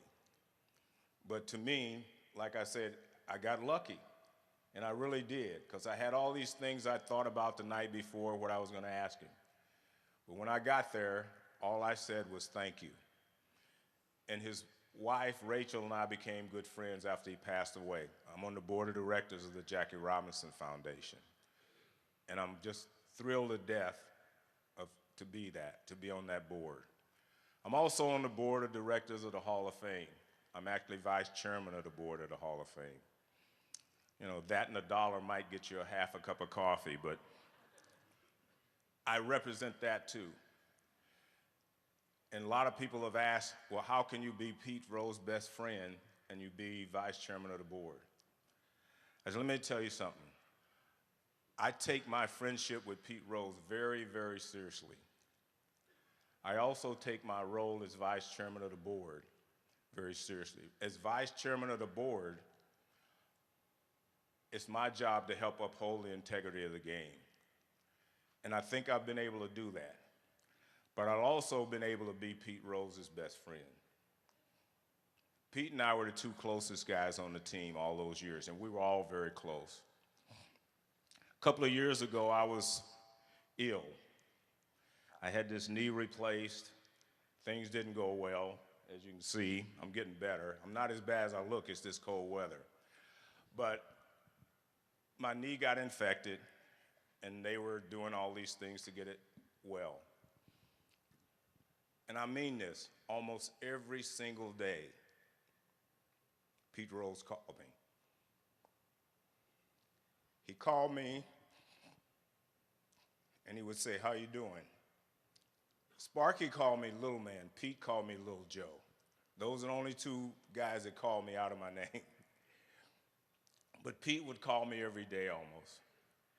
And every day it would brighten up my day. But Pete being Pete, when they got the infection out and everything was fine, I didn't hear from Pete for a couple of days. So I picked up the phone. I said, hey, man, I haven't heard from you. What's going on? He said, Little Joe, you don't need me now. So you see what kind of person he is. We can say all the things that he has done, but no one has a bigger heart than Pete. And no matter what happens, I will always be honored to call him my friend. So, like I said, I can talk all night. I don't know.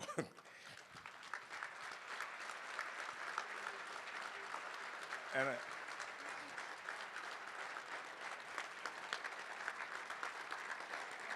thank you.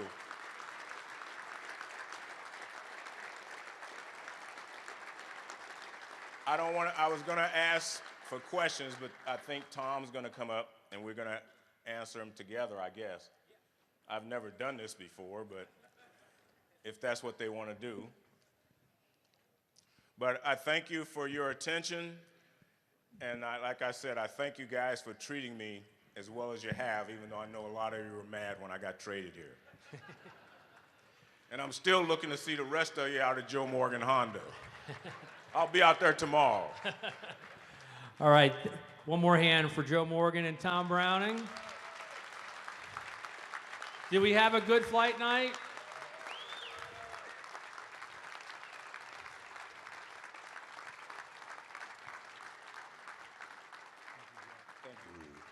All right, so I'm going to give this mic to Tom.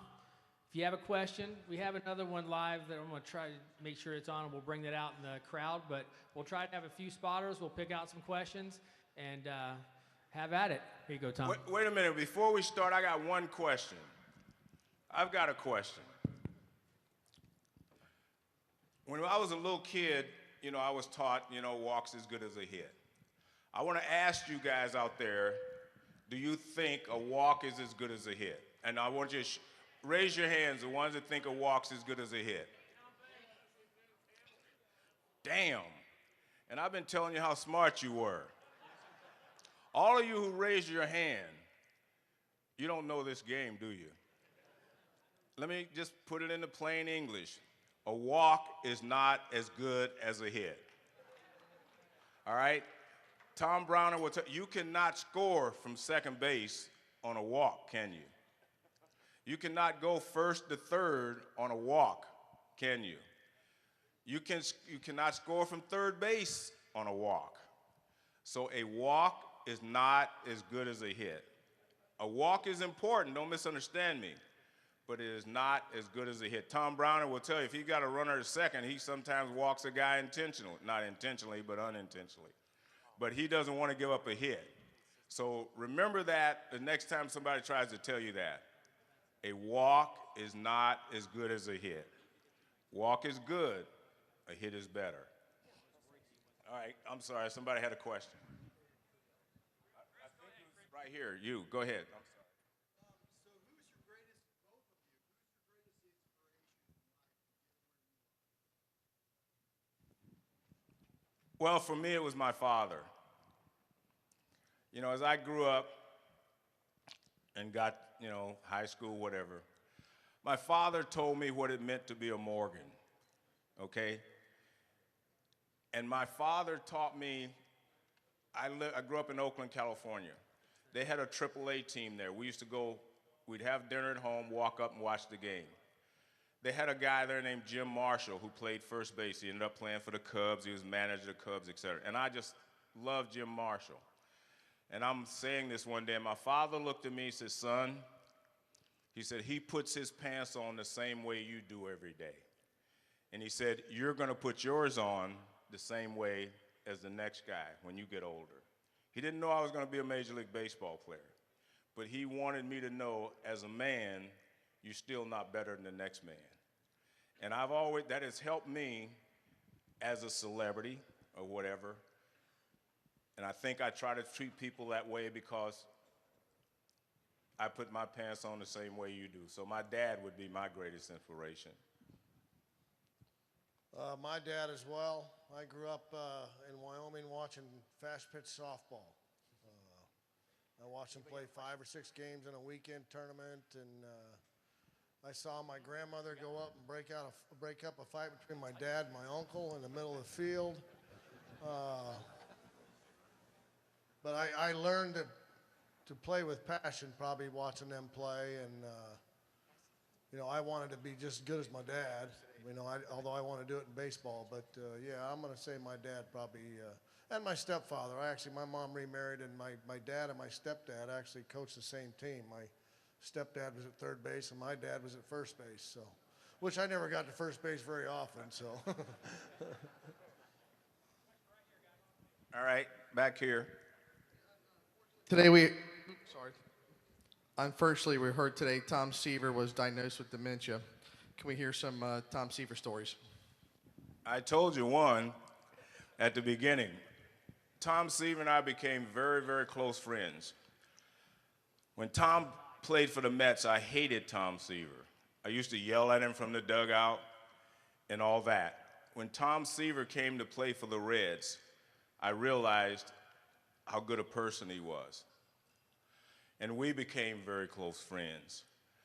Tom Seaver and I were on the board of directors for the Hall of Fame for all these years. Tom resigned about 2 years ago when his illness got, you know, a little more serious. It started with Lyme disease, I think, is the way I remember. And I think his wife sent out a thing today. I haven't read it because I didn't want to. I didn't want to read it before I came here. They sent me a press release from the Hall of Fame this morning. And again, I didn't want to read it before I came here. I'm going to read it when I go back tonight. But I saw the headlines, and it basically said that he had dementia. And Tom was one of the real, true professional baseball players and human beings. He was just a good guy. Yeah, I met him when I got inducted into the Reds Hall of Fame, really. I pitched against him one spring, my very first spring training, but other than that, I never crossed paths with him, but I do know a lot of the guys when I got called up, like Frank Pastore and Tom were good friends, and to hear some of the stories about not just what he was like on the field, but he was a prankster. He liked to, you know, joke around. I know he did crosswords, but I asked him one day, when we were going in the Hall of Fame, and I said, he said he owned some vineyards, and I said, so that's your passion now? And he says, that's absolutely right. That is my passion. So, growing grapes, I guess. I don't know about making wine, but growing grapes for sure. He made wine. He would grow the grapes, and he had a winemaker up in Napa, or Saratoga, California. I have a lot of his wine in my cellar, and I'd go up to visit him. And he took over, but like I say, he used to go out in the vineyard, cutting grapes, cutting the leaves, doing stuff. That was, like you said, that was his passion. Thank you guys for being here. I was wondering when you got started in baseball, what age, and if you have any pointers for a youth coach from pitching or fielding standpoint. Well, I can tell you, I never coached any of my kids in baseball. I coached them all in basketball because they said I was stupid. I had my youngest son asked me when he was like 11 if I could get him a major league glove. And I went downstairs and I had an old duffel bag with some gloves, and I brought one up to him. He said, no, I mean a real one. He said, you know, like Ken Griffey Jr. or something. So I started when I was 8. Back then, 68, I guess 1968, I was 8 years old. We played Little League. I was a bat boy for my brother's team. He was a year older the year before. And they used to have a draft, but if you had a brother on a team, you automatically went to that team. But I started at 8, and then I think a few years later they started T-ball. You know, we just played Little League rules. We didn't play in this knothole stuff where you get a lead off and stuff at 9 years old. So, but I started 8 years old in Little League. I used a Joe Morgan wooden bat. And I think I had I think it was a Frank Robinson bat too, but that handle was too big. But 8 years old when we had wooden bats before aluminum came into play. I remember one of my mom's favorite pictures before she passed away was a picture of me being the bat boy for my dad's baseball team. You have to remember when my dad came along, African Americans couldn't play in the major leagues. My dad was a good player. I'm not saying he would have made the major leagues, but he had no chance. And so I started as the bat boy for that team, and I just progressed. But my advice, I have some advice, not so much for the young kids, but for you parents. When the kids start playing, let them be kids. Let them enjoy the game. Every kid can't hit a home run every week. Every guy can't be the star of that team. Don't put the pressure on him to be a star. I saw friends of mine's parents do just that, and they ended up hating the game because they were under pressure all the time. Let them enjoy the game. It's supposed to be for fun. Tom and I got paid to play. That's when the pressure should be there. But as a kid, they should be able to love the game, enjoy the game. And I think that's important. Why is everybody right in front of the light? This question is actually for both of you. Tom, who was the toughest hitter you faced? And Joe, who was the toughest pitcher you faced? Okay. Well, all of them, really. There was a guy named Bobby Bonilla. I think he hit 10 home runs off me. I kept trying to get him out up and in. He kept hitting home runs, and I was bound and determined to get him out up and in. I don't know if I ever did. And a guy named Tim Tuffle. For some reason, he just, and I asked him one day, I said, how come you hit me so well? He said, well, I go up there looking fastball. I said, well, that's all I ever throw you. He said, that's why I hit you so well. Well, I'm almost like Tom. All of them were tough for me. I'm going to tell you a quick Sandy Koufax story. I grew up in the Bay Area, so Sandy Koufax was with the Dodgers. He'd pitch against the Giants, and I'd watch on TV. And man, I'm just a little kid watching this. Not a little kid, but I'm a kid watching this. And my dream was to be able to face Sandy Koufax. I really wanted to face him because I'd watch him pitch against the Giants, Mays, and those guys, and they couldn't hit him. So I wanted to face him. So my first year in the big leagues, we're going to Dodger Stadium, and I told the guys I wanted to face Koufax, and they all told me how stupid I was. We get to the ballpark, and I'm just excited. I go up there in the first inning. He threw me 3 fastballs, go sit down. I didn't foul one or anything. I go up the next time. I did foul one. Next 2 he threw past me. I struck out. I go up the third time. I fouled another one, 3 strikeouts. The 4th time I went up, I popped up to second base. And I came back to the dugout, and I told the guys, I said, I got him now. So that's my Sandy Koufax story. Hey, Joe, can you tell us your best Doug Bair story? Who was that? Doug Bair. Can you tell us our best? No, because it would bring Sparky into it. Oh, come on, tell us. No, because like they're saying, Sparky had a quick hook. You know what I mean? Sparky was, I told you he didn't like pitchers because he couldn't hit them. So he didn't treat them with the same kid gloves that he treated the everyday players. Next question.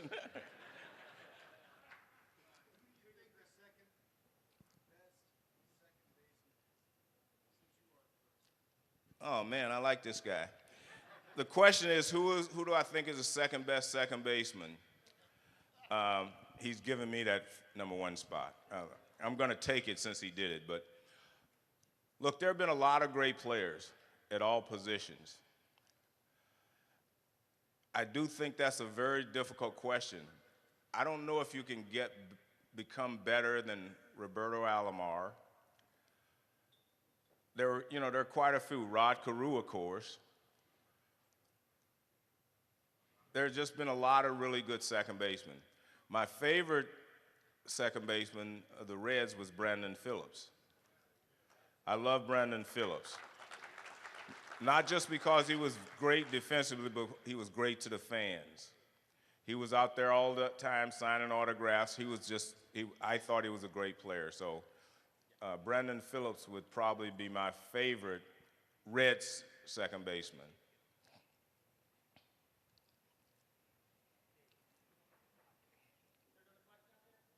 Another question? Hey, Tom, I paid $100 getting one of those bar tops in Chicago. What's your trip up there cost you? Well, the first time I did it cost me $500. So, now if I may, let me elaborate on that. Okay, that was the year that Tony Perez got fired. Okay, 1993, and as soon as they fired Tony Perez, you might as well just cancel the season for us because we were really pissed, you know, and I mean pissed because we really wanted to play for Tony. I saw him do something in San Francisco, where a guy, you know, in San Francisco, the clubhouse is down the right field line, you know, and we were always on the third base side. So if you had to go in the clubhouse, you had to walk all the way down. Well, Tony went out there to make a double switch, and the first baseman he took out of the game, and I won't mention names, instead of going in the dugout, he just turned around and went straight in the clubhouse. Until after the game, Tony aired his ass out, which I thought was the coolest thing. But unfortunately, Tony got fired a couple days later when we got home off that road trip. So anyway, I had met a guy from the Pirates, Bob Walk, who had got in the scoreboard at Wrigley Field. He said it was pretty cool. So when I get there to see Terry, the ground crew guy, or I'm going to say Terry, I don't know if that was his name. You know, it's been a while. So I went and met him, and he said he couldn't do it because he got in trouble for letting Bob walk in there. So I went out there for batting practice and just sitting there with Timmy Belcher, and I said, I wonder if I can get on one of those buildings over there. So after batting practice, we went inside, and the clubhouse guy, Otis, Tommy Hellman, I said, do you happen to know who owns anybody that owns any of those buildings over there? And he said, yeah, his name is George Lucas. Not the George Lucas, but a George Lucas. He owns them all.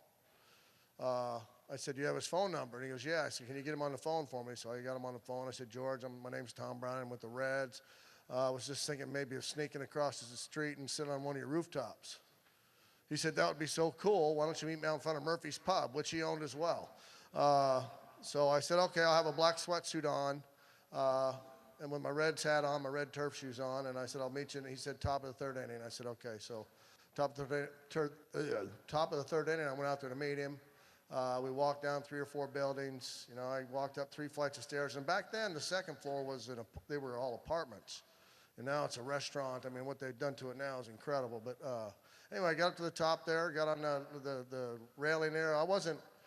If I fell, I wasn't going to fall 3 stories to my death. There was a little landing area right below me. I wasn't going to sit anywhere near where I had a chance to fall because somebody might push me off. So anyway, so I sat there, and I the top of the 3rd inning, and by the top of the 4th inning, I was back in the dugout. But personally, that was in honor of Tony Perez because, like I said, once he got fired, we just were like 25 guys going in 25 different directions. So I did it for some levity, you know, to give us something to laugh at and not be so pissed off all the time. And it worked, you know. Unfortunately, Davey Johnson, who was the manager at the time, and Marge Schott was still the owner, Davey fined me. He called me into his office, like the principal's office, and, you know, tried to chew me out, and I cut him off. I said, I know I deserve a fine. Let's just leave it at that, and I walked out. And he said $500, which was the maximum fine then, but it was to his girlfriend's charity. Well, Marge found out about it, you know, because Davey was living in sin. He was living with his girlfriend. They weren't married. All right, and the fact that she didn't get the money and his girlfriend's charity got it. So, but 10 days later, that was the first year the Marlins came into the league. 10 days later, we go in to play in Miami, and Wayne Huizinga, the owner, sent his secretary down to our clubhouse the first day, wanting to know if I would sit in his restaurant in right center field sometime. So I said, no, Jim Bowden hates me. I said, I best not do anything else. So,